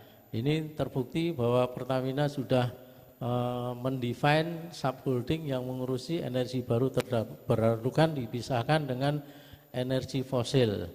Jadi itulah strategi Pertamina. Jadi dua-duanya terus dikawal supaya nanti shiftingnya lebih mulus ke depannya.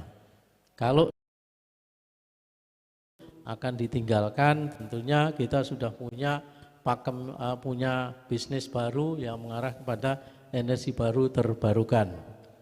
Ini adalah kita sampaikan bagaimana roadmap PT KPI dalam menyiapkan kemandirian energi. Nah, ini ada beberapa program setelah legal estate kemarin, pembentukan holding. Memang dulu kita kurang berbicara terkait profit, tapi sekarang ini tentunya kita akan menjadikan cita-cita RNP ini menjadi to be world class oil refinery and petrochemical ya.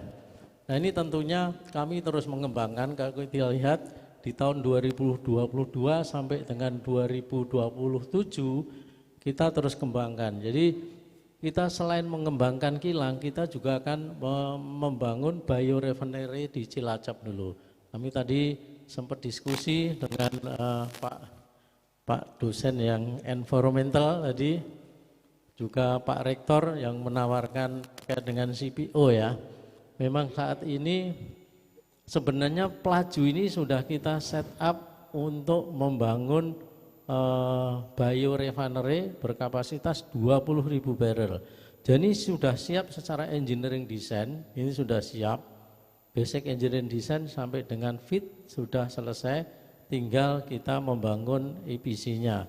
Karena tanah ada, cukup ada di Sungai Gerong, namun terus terang kami kemarin masih menghitung kebutuhan fitnya belum mencukupi sebesar 20.000 barrel per hari. Oleh karena itu di samping fitnya juga pasarnya kalau masih di pasar di domestik ini belum bisa mencapai keekonomiannya. Oleh karena itu kita fokuskan untuk di Cilacap dulu sebesar 3.000 MB, 3.000 barrel, 3.000 barrel per day. Nah, ini kebetulan kami juga sudah punya MOU juga Pak Rektor untuk disuplai RBDPO-nya maupun nanti CPO-nya, tapi terbatas sampai dengan 6.000 barrel dari PT.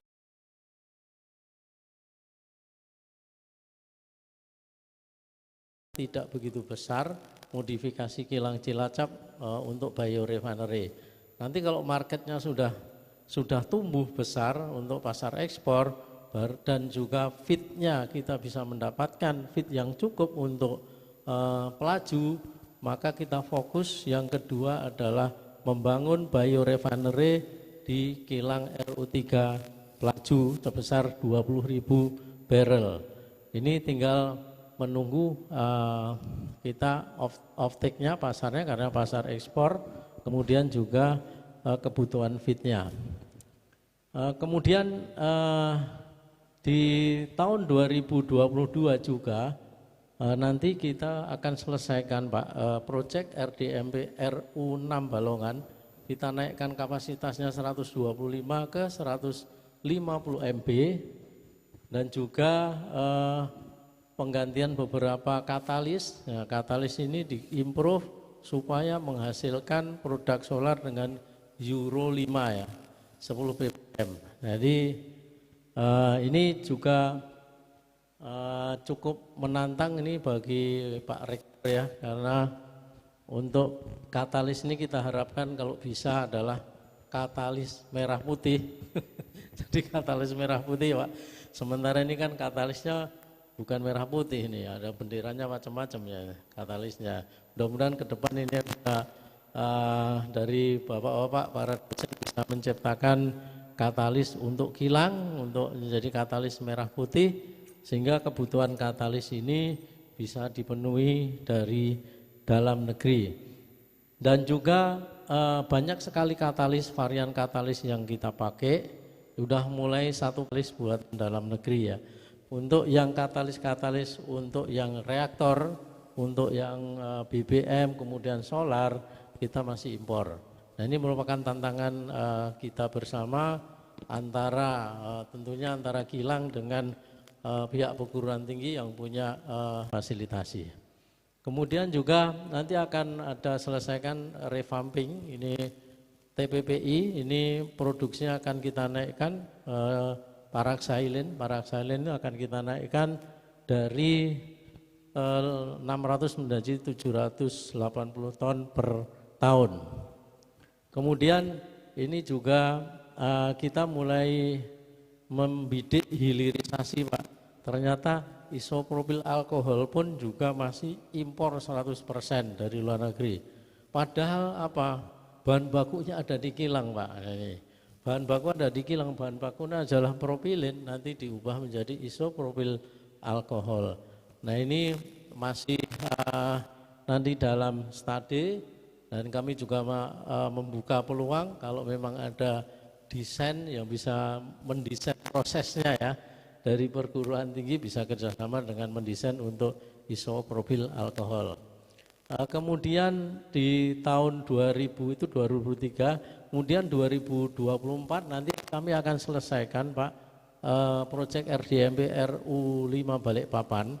Ini akan selesai nanti tahun 2024, naikkan kapasitas dari 260 ke 360 MB, dan ini adalah produknya adalah gasolin, yang terbanyak adalah Pertamax ya RON 92, bahan baku petrochemical yaitu propilin. Kemudian kita akan selesaikan juga polipropilin project, polipropilin di Balongan dengan kapasitas 300 ton per tahun. Nah ini akan selesai 2024, dan tidak kalah penting juga akan membangun petrochemical to pharmaceutical. Nah ini bapak-bapak dan adik-adik semua, bahwa paracetamol itu yang kita minum kalau pusing kepala ternyata impor 100% Bapak Ibu semua.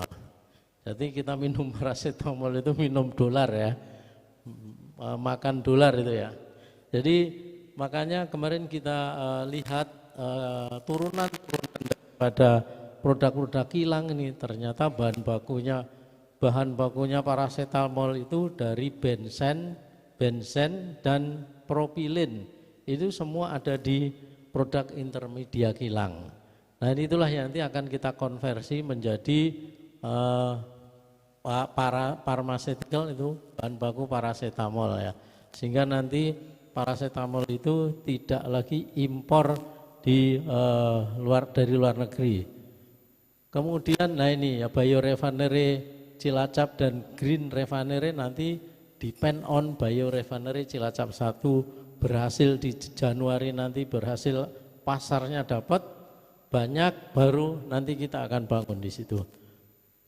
Nah kemudian di tahun 2025 Pak, nanti kita akan naikkan beberapa produk kualitas kita menjadi Euro 5. All refinery harus bisa memproduksi Euro 5. Ini secara bertahap ya, supaya produk-produk kilang itu bisa juga dilakukan ekspor seandainya nanti perkembangan electric vehicle itu lebih cepat dari yang direncanakan. Nah ini juga akan dibangun produk-produk akhir. Carbon black itu adalah bahan baku untuk ban ya. Ban itu juga masih impor ternyata bahan bakunya ya. Salah satunya adalah carbon black.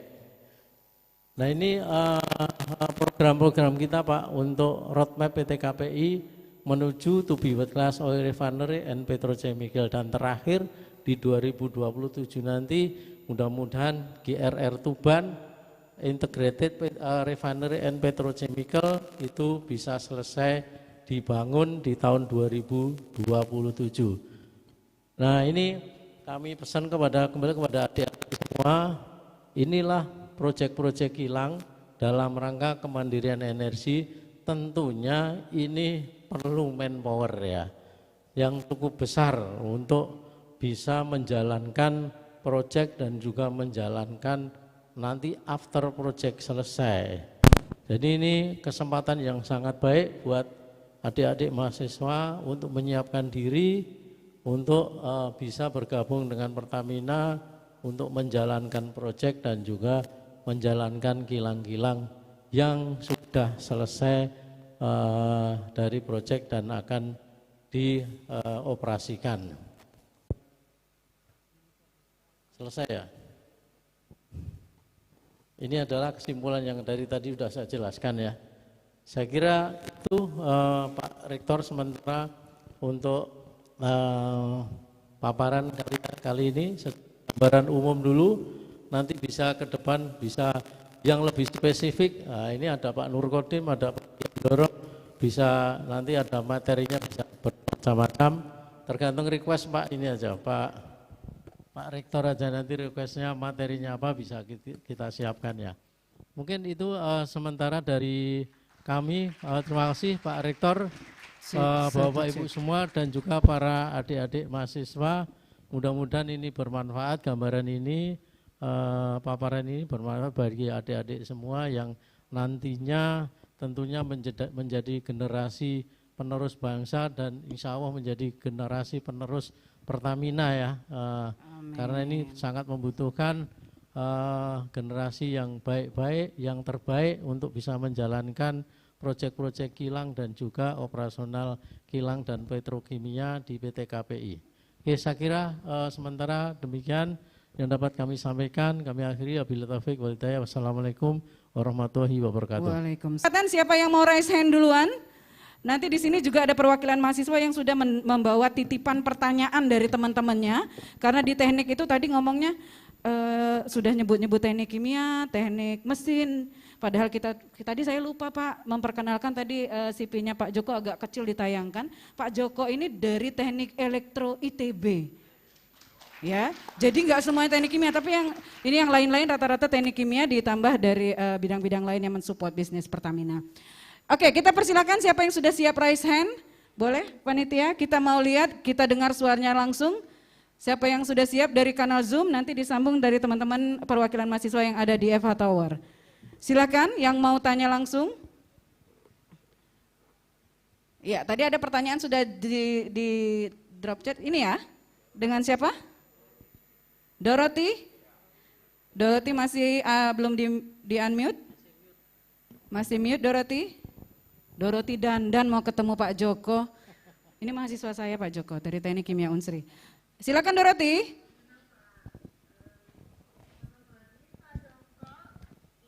Ya. Ibu Teh dengan nomor dari Teknik Kimia. Jadi Dorothy mau nanya, itu kan sudah buka untuk KP ya Pak ya. Jadi mau nanya itu KP-nya tentang apa ya saja Pak ya. Terima kasih. Oke, nanyain KP. Iya, nanti Bu ini yang jawab. Silakan yang lain, mungkin ada lagi pertanyaan. Terima kasih Dorothy. Ada lagi pertanyaan selain yang tadi sudah di drop di kolom chat? Silakan. Kalau enggak kita akan siap-siap ke di sana. Mas Daus, pertanyaan dari ada BEM, dari FT Kortim mewakili mahasiswa. Silakan. Boleh langsung berdiri perwakilan mahasiswa yang ada di situ, ditambah yang, oke ada satu juga dari sini ya? Oke, itu sudah pada resen di sana, tapi yang di Zoom sudah ready? Kumpulkan dulu pertanyaannya, silakan dari Polsri, boleh diangkat mikrofonnya dan perkenalkan nama dan dari mana. Silakan Mbak Mayang. Silakan. Selamat Selamat sore Pak Joko dan rekan-rekan sekalian yang ada di Zoom. Perkenalkan, nama saya Mayang Prameswari dari Politeknik Negeri Sriwijaya, jurusan Teknik Kimia, Prodi D4 Teknik Energi. Di sini saya mau nanyain Pak, berdasarkan yang Bapak jelaskan tadi, produksi maupun ekspor minyak bumi yang ada di Indonesia itu tidak sebanding ya, karena konsumsi lebih banyak dibandingkan dengan produksi di Indonesia. Nah, oleh karena itu ada kilang minyak pun menjadi salah satu strategi untuk memproduksi minyak bumi lebih banyak. Nah, dan kabar baiknya tahun 2027 itu kan udah ada pembangunan kilang minyak baru ya Pak ya. Nah, aspek-aspek apa saja sih suatu daerah untuk bisa membangun suatu kilang minyak untuk memproduksi hasil minyak bumi lebih banyak lagi. Terima kasih. Baik, terima kasih Mayang dari Polsri. 2 pertanyaan, silakan satu lagi dari Zoom, kemudian nanti kita jawab sebentar, lalu nanti dilanjutkan oleh teman-teman yang siap nanya. Ada yang lagi di Zoom? Raise hand Pak Panji. Di Zoom silakan. Jadi kita interaksi di layar dulu. Silakan. Dengan siapa? Saya Febri Wijaya. Assalamualaikum warahmatullahi wabarakatuh. Waalaikumsalam. Yang saya hormati Bapak Rektor, yang saya hormati Bapak Direktur Utama Pertamina, yang saya hormati Bapak dan Ibu dosen. Saya Febri Wijaya dari jurusan Teknik Mesin Angkatan 2021 ingin bertanya. Mungkin lebih mengarah ke permintaan Pak. Pak Joko, saya ingin meminta tolong ceritakan segempal cerita Bapak setelah lulus kuliah dan kemudian diterima di PT Pertamina, Pak. Dan juga kalau bisa, tolong Pak kata-kata motivasinya buat. Oke. Terima kasih Pak, sekian. Terima kasih Febri, emang sore-sore enakan ngobrol yang kayak begitu ya. Kita langsung silakan dijawab dulu Pak Joko. Dari 3 pertanyaan tadi, yang pertama soal KP, yang kedua soal kriteria daerah membangun kilang, silakan. Bu Eni bisa jawab tentang kerja praktek ya. Kerja praktek untuk Mbak Dorothy ya. Iya, Pak.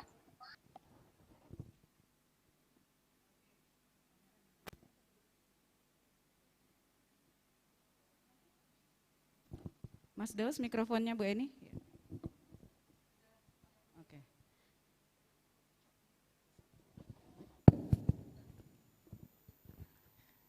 Terima kasih. Pertanyaan dari Dorothy dari Teknik Kimia Unsri. Kalau saya tidak salah mencatat, ini tadi menanyakan tentang kerja praktek. Tadi Pak Dirut atau Bapak CEO Pak Joko Priyono sudah menyampaikan bahwa saat ini di Pertamina memiliki beberapa program untuk memberikan kesempatan kepada teman-teman adik-adik mahasiswa mulai berpraktek di lingkungan Pertamina. Yang pertama adalah melalui kerja praktek biasa yang biasanya dilakukan antara 1 sampai 3 bulan. Rata-rata teman-teman ini melakukannya selama 2 bulan. Itu yang secara tradisional begitu, Dorothy, yang sudah sejak lama kami lakukan bertahun-tahun sampai dengan saat ini masih berlanjut terus, dan itu biasanya dilakukan atas permintaan dari universitas atas nama mahasiswa yang memerlukan KP dan kemudian kami memfasilitasinya. Untuk kerjasama seperti itu memang ada beberapa syarat, misalnya mahasiswa yang bersangkutan sudah menyelesaikan beberapa SKS sesuai dengan persyaratan yang ada di Pertamina dan universitas, dan kemudian untuk KP yang selama 2 bulan tersebut kami tidak memberikan sertifikasi kompetensi khusus karena itu hanya pelengkap dari persyaratan yang ada di kampus. Itu yang pertama, Dorothy. Kemudian yang kedua, kami sejak beberapa tahun yang lalu memang diinisiasi oleh Kementerian BUMN melalui Forum Human Capital Indonesia.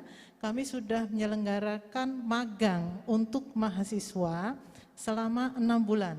Dan pemagangan ini kemudian setelah selesai, kami mengeluarkan sertifikat kompetensi tertentu sesuai dengan bidang yang dipelajari, dikeluarkan bersama-sama antara Pertamina dengan FHCI atau Forum Human Capital Indonesia. Dan program ini nampaknya yang sejalan dengan Merdeka Belajar Kampus Merdeka ini, yang secara terus-menerus kami nanti akan lanjutkan. Ini menjadi bagian yang sebagaimana disampaikan oleh Pak Dirut, membantu kami juga misalnya nanti untuk menemukan talenta-talenta baru yang lebih siap untuk setidaknya mereka nanti akan lebih cepat beradaptasi dengan kebutuhan industri terutama di kilang kalau kita bicara PT Kilang Pertamina Internasional. Itu yang kedua, Dorothy. Yang ketiga, kami juga punya program yang namanya internship. Tadi saya sebenarnya mengulang yang disampaikan oleh Pak Dirut. Ini adalah program yang diberikan kepada para mahasiswa yang sudah lulus. Jadi kalau sudah lulus dan kemudian teman-teman belum ada kesempatan untuk bekerja di suatu perusahaan tertentu, kami juga ada kesempatan magang, biasanya itu dilakukan selama 12 bulan. Nanti kita bersepakat begitu antara perusahaan dengan internship itu, internnya, dan itu kami mempunyai perjanjian kerja internship karena ini sudah tidak ada, kalau magang, mahasiswa magang kan masih ada institusi yang menaungi si mahasiswa. Nah kalau sudah lulus, yang bersangkutan tersebut tidak lagi menjadi mahasiswa dari satu institusi pendidikan tertentu, maka kami harus membuat perjanjian khusus dengan yang bersangkutan, perseorangan begitu, untuk melindungi para peserta internship ini selama menjalankan program internship. Tentu karena ini programnya internship, kami memberikan meskipun bentuknya bukan gaji, tetapi ada kompensasi sebagai bagian dari hasil kerja yang diberikan selama melaksanakan internship. Itu yang bisa saya sampaikan, Dorothy, mudah-mudahan membantu, dan saya juga berharap nanti ada dari teman-teman dari Unsri yang berminatlah begitu untuk mengikuti program-program yang ada di Pertamina maupun Kilang Pertamina Internasional. Mudah-mudahan membantu ya, Dorothy. Terima kasih. Terima kasih Bu Eni. Terima kasih Bu. Ya, Dorothy udah ya, dan itu Dorothy mewakili itu keresahan mahasiswa sekarang ini. Kalau kemarin kita voting polling, itu yang paling dimati itu magangnya itu atau kerja prakteknya di Pertamina. Tapi tahun kemarin kan karena pandemi tutup. Kan belum bisa diterima kalau kerja praktek. Sehingga mulai mencari peluang melalui Merdeka Belajar, melalui program-program magang dan intensif selama masih jadi mahasiswa. Boleh tapi online ya. Oke, itu jawabannya sudah ada sign-nya dari Bu Eni. Silakan pertanyaan berikutnya. Selama pandemi ada program tersebut iya. Sebenarnya, tetapi memang kita lakukan secara daring. Dan ini yang kemudian dinilai begitu kurang efektif untuk meningkatkan kompetensi tertentu kalau itu kompetensinya bersifat teknikal begitu, Dorothy. Oke, terima kasih Bu Eni. Selanjutnya pertanyaan kedua, Pak Joko langsung menjawab. Ya, Mbak siapa tadi ya? Mayang, Mbak Mayang dari Polsri. Terkait dengan pembangunan kilang ya. Jadi gini, untuk membangun kilang tentunya pertama kita alignment dulu dengan Rencana Umum Energi Nasional ya. Jadi ini RUEN ini dikeluarkan oleh pemerintah dan juga melihat kemampuan kita memproduksi produk-produk yang ada di RUEN tersebut. Nah, contohnya, dan ini terus tiap tahun terus kita update ya. Karena di awal kemarin juga kita mendevelop untuk pengembangan kilang itu awal-awalnya adalah kita defisit di solar ya. Kemudian dengan adanya kebijakan blending dengan nabati, PAME 30%, sehingga kita di tahun 2019 itu sudah tidak ada impor solar. Bahkan kita ekses solar itu ya. Kemudian aftur juga demikian, aftur itu juga sudah berlebih. Yang kurang adalah Pertaseris ya. Pertaseris itu Pertalite, Pertamax dan Pertamax Turbo. Nah kita bangun kilang kita align ke arah situ, sehingga kita lakukan kajian untuk mendesain kilang berdasarkan market yang prediksi Ruen tadi. Jadi ternyata kita di tahun sampai dengan tahun 2030 nanti kekurangan utama adalah produk Pertaseris. Sehingga desain rencana pengembangan kilang di RDMP tadi ada semua pengembangan RU2, RU3 termasuk RU4, RU5 itu adalah mengarah kepada desain proses yang menghasilkan gasolin. Gasolin itu Pertaseris. Itu dulu. Kemudian di samping itu kita juga lihat market yang lain, market terkait dengan petrochemical. Petrochemical ternyata saat ini dan sampai dengan tahun 2030 itu impornya masih cukup besar. Nah, kita diminta oleh pemerintah supaya mengurangi CAD, ini harus mandiri baik di petrochemical maupun dari BBM. Nah itulah kita dasarnya ke arah situ untuk mendesain proses pengembangan kilang. Itu adalah dari sisi market ya. Kemudian juga marketnya ada di mana yang perlu kita bangun prioritinya.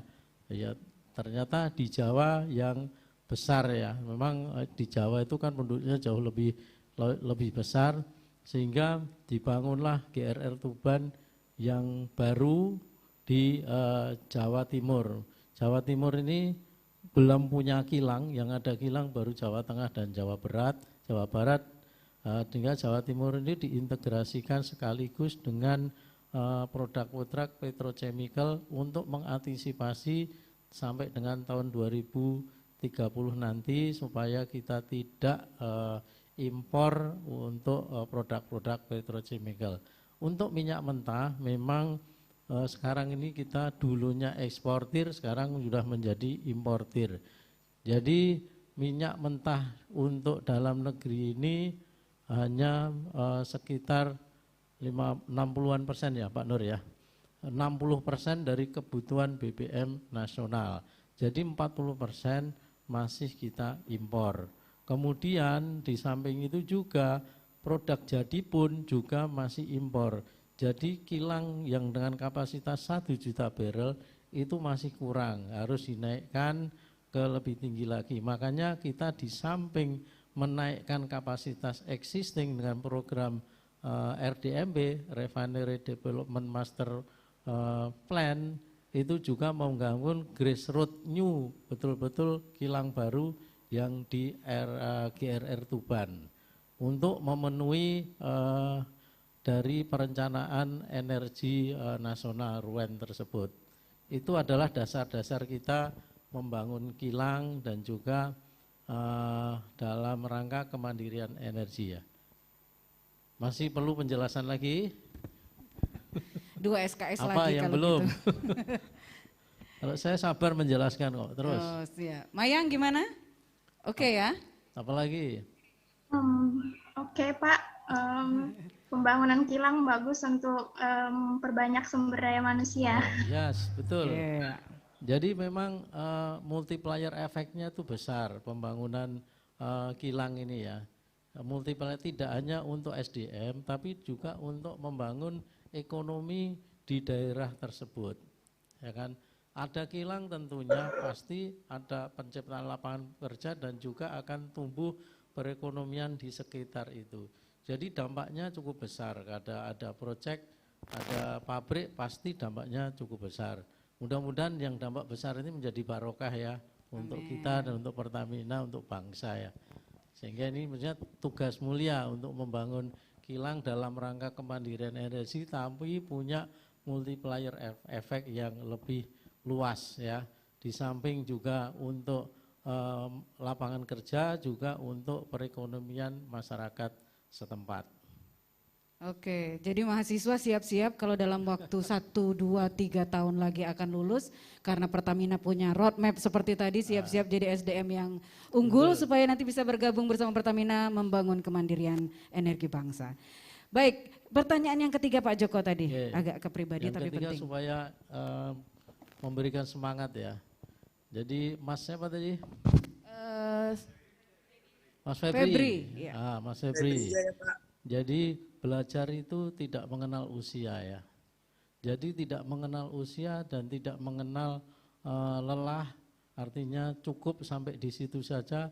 Kalau memang sudah lulus S1, oh saya sudah sarjana, sudah cukup. Tidak, meskipun tidak melanjutkan ke S2, S3, tapi belajar itu bisa dengan cara yang lain. Jadi saya setelah kuliah itu memang masuk langsung ke Pertamina ya, saya tidak kemana-mana karena kebetulan saya juga punya kakak yang bekerja di pupuk, di lingkungan BUMN, sehingga saya sama orang tua suruh kerja aja di BUMN, tidak boleh kerja di tempat lain. Jadi dulu kamu kuliahnya di negeri, jadi harus kembalikan kamu membantu negara melalui perusahaan negara. Itu adalah amanah dari orang tua saya yang saya masih ingat sampai sekarang ya. Makanya saya tidak sangat loyal ya dengan BUMN, jadi tidak kemana-mana ini. Jadi itu memang saya bukan alumni prosesnya teknik kimia, itu adalah orang nomor 1 di Gilang ya Pak Nur, Pak Diandoro, kemudian Pak Darmarisa. Namun demikian memang saya dari background teknik elektro ya, tukang nyetrum misalnya ya, harusnya masuk PLN kan gitu kan. Namun kami terus melakukan belajar. Jadi di Kilang itu ada beberapa disiplin ya, ada ilmu listrik, instrumen, rotating, stationary, mechanical, sipil dan juga proses. Nah ini kami tidak malu Pak untuk bertanya kepada teman yang mengerti terkait hal tersebut. Kalau saya harus kuliah Pak, saya harus menguasai 6 ilmu ini, berarti 30 tahun saya kapan kerjanya kan gitu kan. Nah kemudian ya disitulah kami punya teman yang punya disiplin yang lain, belajar dari teman itu, di samping juga belajar dari teorinya, tapi dibantu percepatan dari teman-teman kami yang di luar disiplin itu, disiplin saya. Instrumen saya belajar kemudian yang punya basic instrumen, proses, basic proses dan sebagainya. Dan itu kami lakukan belajar sambil bekerja. Dan alhamdulillah saya bisa memahamin operasional kilang secara proses maupun secara maintenance. Ya itulah yang saya tidak tahu. Sebenarnya saya tidak bercita-cita juga dulu. Saya bukan orang proses kok bisa jadi direktur, bingung juga kan. Ya saya sebagai manajer maintenance saja sudah cukup bersyukur pada saat itu. Tapi ternyata Allah berkehendak lain. Mungkin karena melihat semangat dan juga ya saya tak pantang menyerah lah ya, istilahnya seperti itulah. Jadi terus bekerja sambil belajar. Kebetulan saya di unit sehingga waktunya cukup banyak untuk melakukan belajar terkait dengan peralatan kilang dan operasional kilang. Jadi itu pesan saya, jadi jangan cepat puas ya. Terus belajar, sudah bekerja pun harus belajar karena apalagi dengan sekarang ini informasi cukup cepat sekali berubah setiap saat ya. Sehingga kalau kita tidak membaca, tidak belajar, kita akan ketinggalan dengan yang lain. Bukan kita kurang pinter ya, cuman kurang cepat mendapatkan informasi. Itu aja. Karena saya yakinlah udah diterima di universitas negeri itu kan udah pilihan ya. Itu udah di atas rata-rata. Secara kemampuan saya yakin itu udah di atas rata-rata. Cuman informasi yang kita terima itu terlambat dari teman kita kan gitu. Nah karena kita kurang cepat menggalinya, setelah itu kita santai-santai, padahal tidak boleh seperti itu. Karena kita harus terus mengadaptasi kondisi perkembangan zaman dan perkembangan ilmu pengetahuan yang ada. Ya mudah-mudahan itulah bisa menginspirasi Pak Febri ya. Oke, cukup Febri, enggak? Kalau enggak cukup silahkan tanya lagi. Udah Pak, makasih Pak. Oke, kita itu pacak galau. kita pacak galau katanya.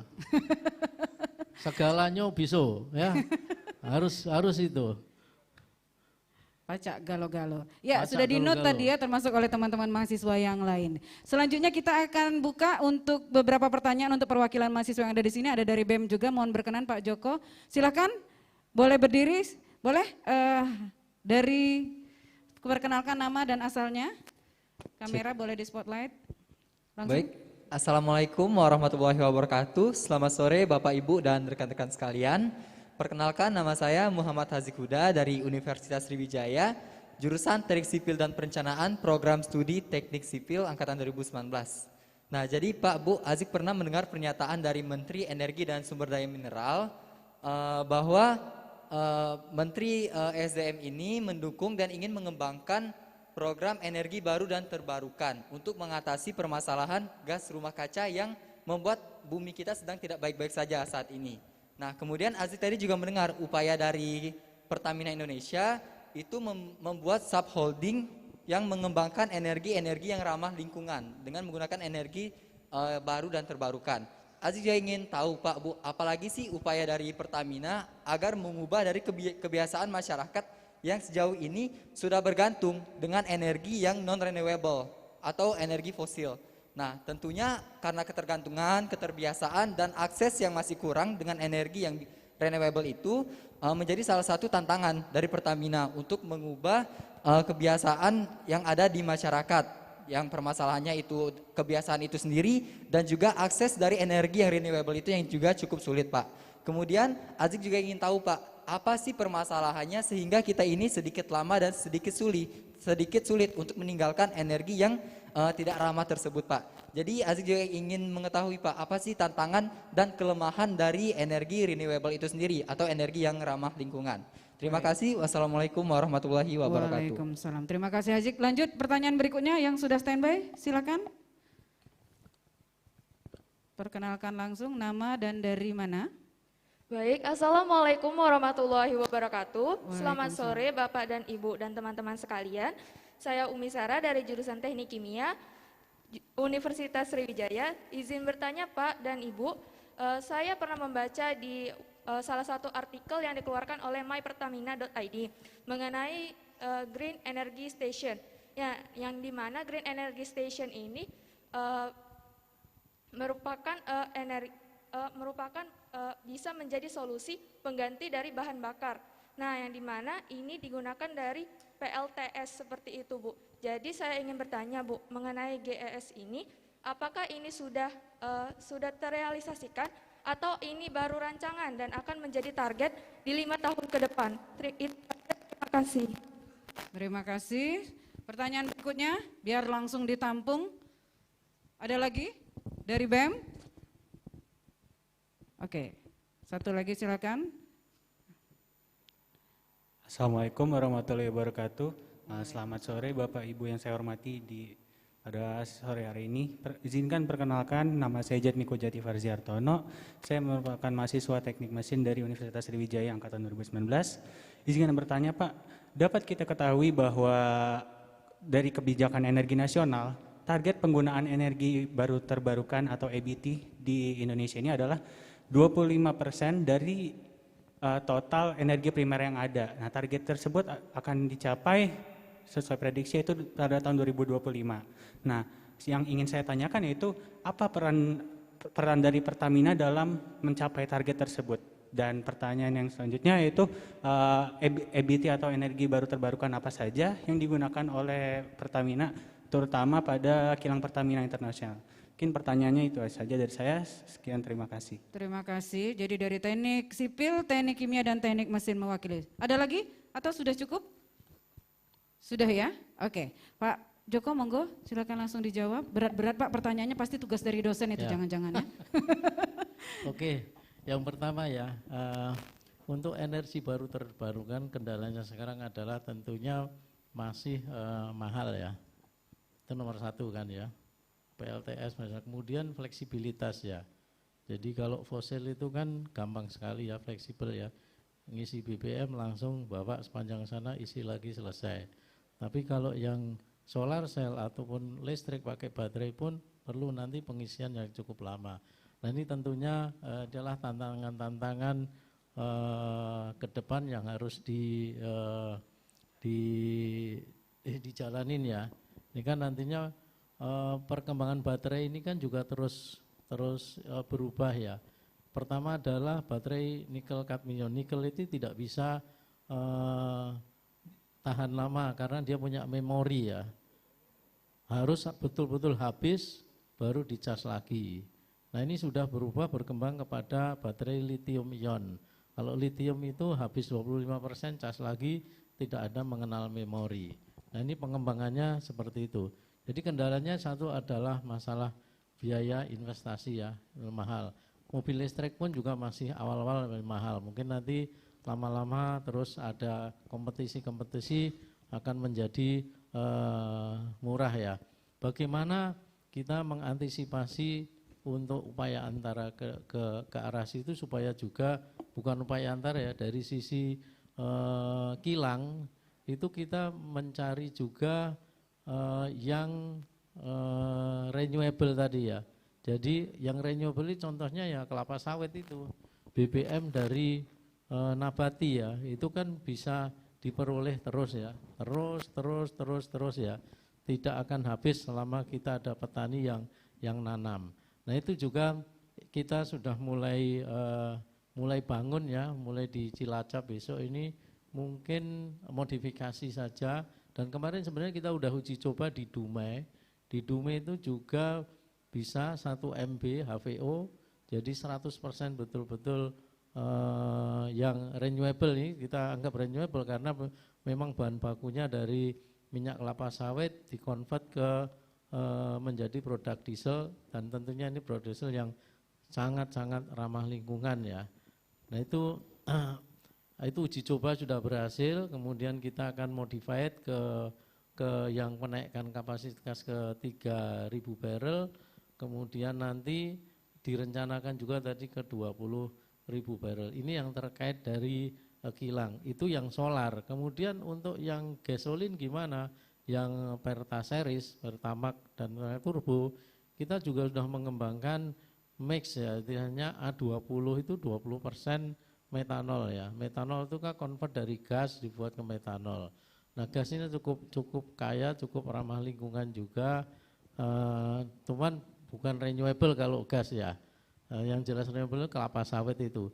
Demikian juga kelapa sawit nanti kita kembangkan lagi fitnya multi fit ya, tidak hanya kelapa sawit, limbah used cooking oil, minyak goreng pun juga bisa masukkan ke situ, ditampung menjadi nantinya di BBM lagi. Itu antara lain ya, dari sisi kilang ya, dari sisi kilang supaya bisa renewable. Tentunya kita punya kebun kelapa sawit yang cukup luas ya di Indonesia ini, tentunya itu bisa menggantikan. Dan itu juga sudah kita lakukan blending ya, FAME itu kelapa sawit yang sudah CPO yang kita olah menjadi FAME ya. FAME itu sudah 30% komposisinya di dalam solar kita. Jadi sementara ini adalah maksimum 30% karena kalau langsung enggak diproses melalui kilang, langsung dicampur itu maksimum 30. Kalau lewat dari situ akan menyebabkan clogging ya. Kemarin udah kita ini. Nah, satu-satunya cara untuk lebih lagi adalah dicampur dengan FAME 30% ditambah HVO. HVO itu adalah CPO yang sudah diolah 100% fuel diesel namanya HVO. Itu campurannya 10% ditambah 60% adalah fosil. Jadi namanya B40 atau D10. Itu bisa kita tingkatkan menjadi D50, D50, 60, 70 sampai D100 itu kalau betul-betul tidak menggunakan fosil, semua adalah renewable. Itu dari sisi kilang ya, dari sisi kilang kita sudah mengarah ke arah situ ya, renewable terus kita kembangkan. Nah masalahnya tetap kembali kepada masih keekonomian ya, keekonomian daripada produk BBM dari non renewable. Jadi ternyata CPO itu harganya lebih mahal dari crude oil saat ini ya. Saat ini ya imbang-imbang. Kemarin pada saat crude di harga 40 barrel, 45 dolar per barrel itu jauh lebih murah dibandingkan dengan harga CPO. Memang ini bagaimana mendorong masyarakat kita ke arah yang green. Nanti kalau sudah semua sadar ke arah green fuel, mungkin dan juga tingkat ekonomi, tingkat pendapatan masyarakat juga lebih baik, mungkin bisa nanti shiftingnya ke arah situ lebih cepat. Karena harga HVO ini mungkin di sekitaran 1 liternya 19.000 ya, kalau nggak salah. 1 liternya harganya 19.000, konversi dari CPO menjadi diesel ya. Nah seperti itu. Jadi untuk mengkonversi CPO ya, CPO atau RBDPO menjadi gasolin Pertaseris itu juga sudah kita lakukan menjadi Pertamax ya. Cuman maksimum kemarin adalah 15% ya. 15% campuran fosil ke situ. Itu sudah kita bisa lakukan. Namun kembali dihadapkan kepada masalah keekonomian. Jadi dari sisi fleksibilitas, kalau kita menggunakan BBM tadi dari renewable, konversi dari minyak sawit ke diesel ataupun ke BBM yang gasolin, itu bisa fleksibilitas nanti produknya dipakai untuk kendaraan bisa fleksibel, gampang ya, gampang. Namun itu harga ininya keekonominya belum tercapai. Demikian juga untuk menggunakan solar cell atau energi listrik ya, itu juga ternyata masih belum mencapai keekonomian.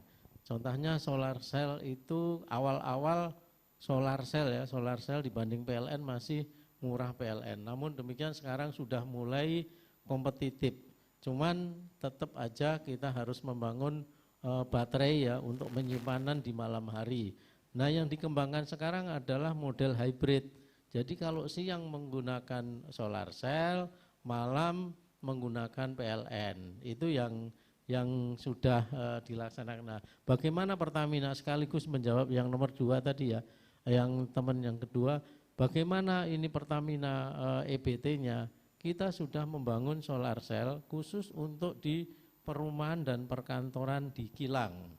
Jadi perkantoran dan perumahan, komplek perumahan ini kita sudah bangun 2 megawatt di Dumai, 2 megawatt di Cilacap, sudah running well, tapi modelnya grid ya, kita tidak menggunakan baterai.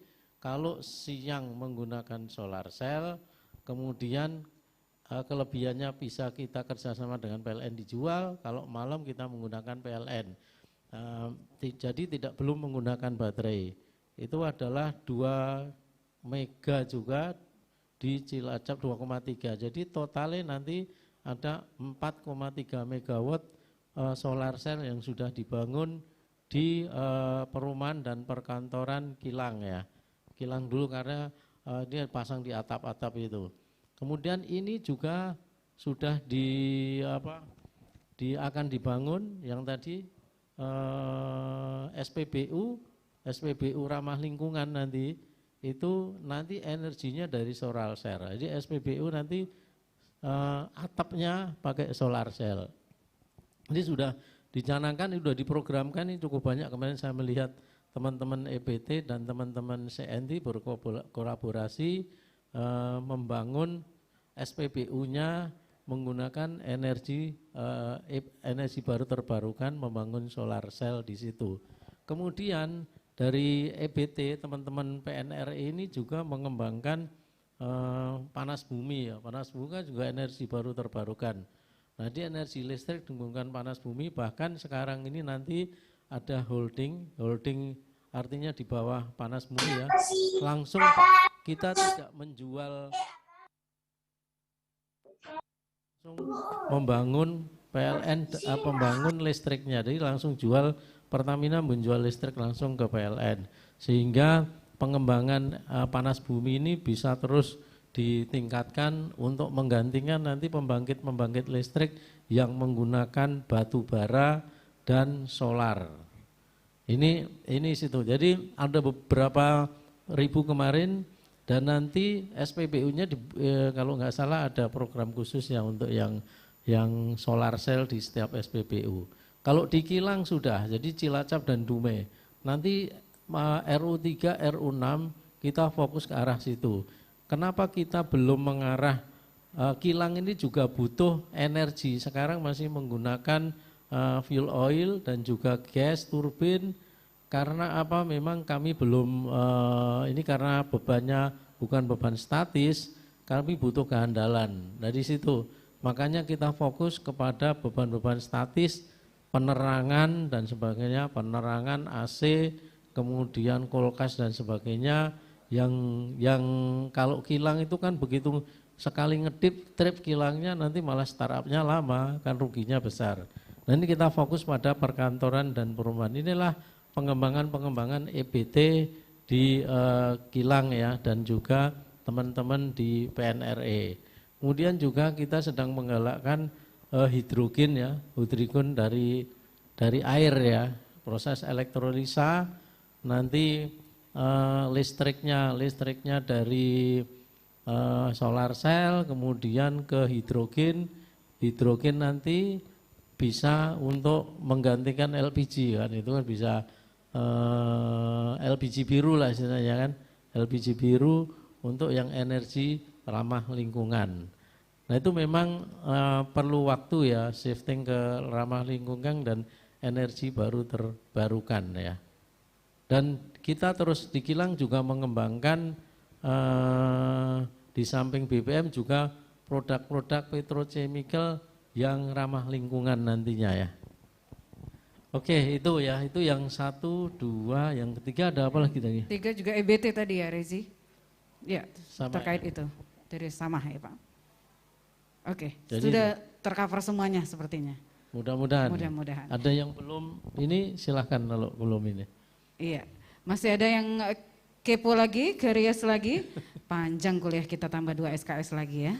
Tapi sayang sekali waktu kita sudah menjelang sore, saya yakin Pak Dirut dan jajaran capek terbang dan langsung main ke sini. Dan nanti kita akan, tadi Pak Rektor sudah bilang, Pak Dirut mohon berkenan nanti jadi dosen tamu di Unsri, termasuk seluruh jajaran Vice President, kemudian GM, manajer-manajer terutama yang dari RU3 biar deket, nanti ketemu sama mahasiswa, karena mahasiswa teknik terutama dan mahasiswa kita Unsri yang lain pasti butuh dapat pengalaman lapangan supaya bisa mengakselerasi juga kompetensi mahasiswa kita. Baik, dengan berakhirnya kuliah umum Terhitung mulai bulan Juni 2020, PT Kilang Pertamina International telah ditunjuk sebagai Refinery and Petrochemical yang fokus dalam pengelolaan bisnis end-to-end kilang dan petrokimia, yaitu pengelolaan minyak mentah, pengelolaan operasional kilang, pengelolaan produk yang dihasilkan oleh kilang, serta pengelolaan pelaksanaan proyek infrastruktur kilang dan petrokimia. PT Kilang Pertamina International bergerak cepat dalam respon perubahan yang terjadi dan terus memastikan tercapainya inisiatif strategis, capaian dan milestone-milestone yang telah ditetapkan, serta kinerja operasional yang lancar dan terus membaik. Pada 13 November 2017, PT Kilang Pertamina International berdiri. Pada 28 November 2017, PT Pertamina Rosneft Pengolahan dan Petrokimia berdiri. Pada 7 Mei 2019, PT Kilang Pertamina Balikpapan berdiri. 2 Maret 2020, rekor Muri bulan K3, Sinergi RU3 dan Masyarakat Binaan. 31 Maret 2020, Kilang Pertamina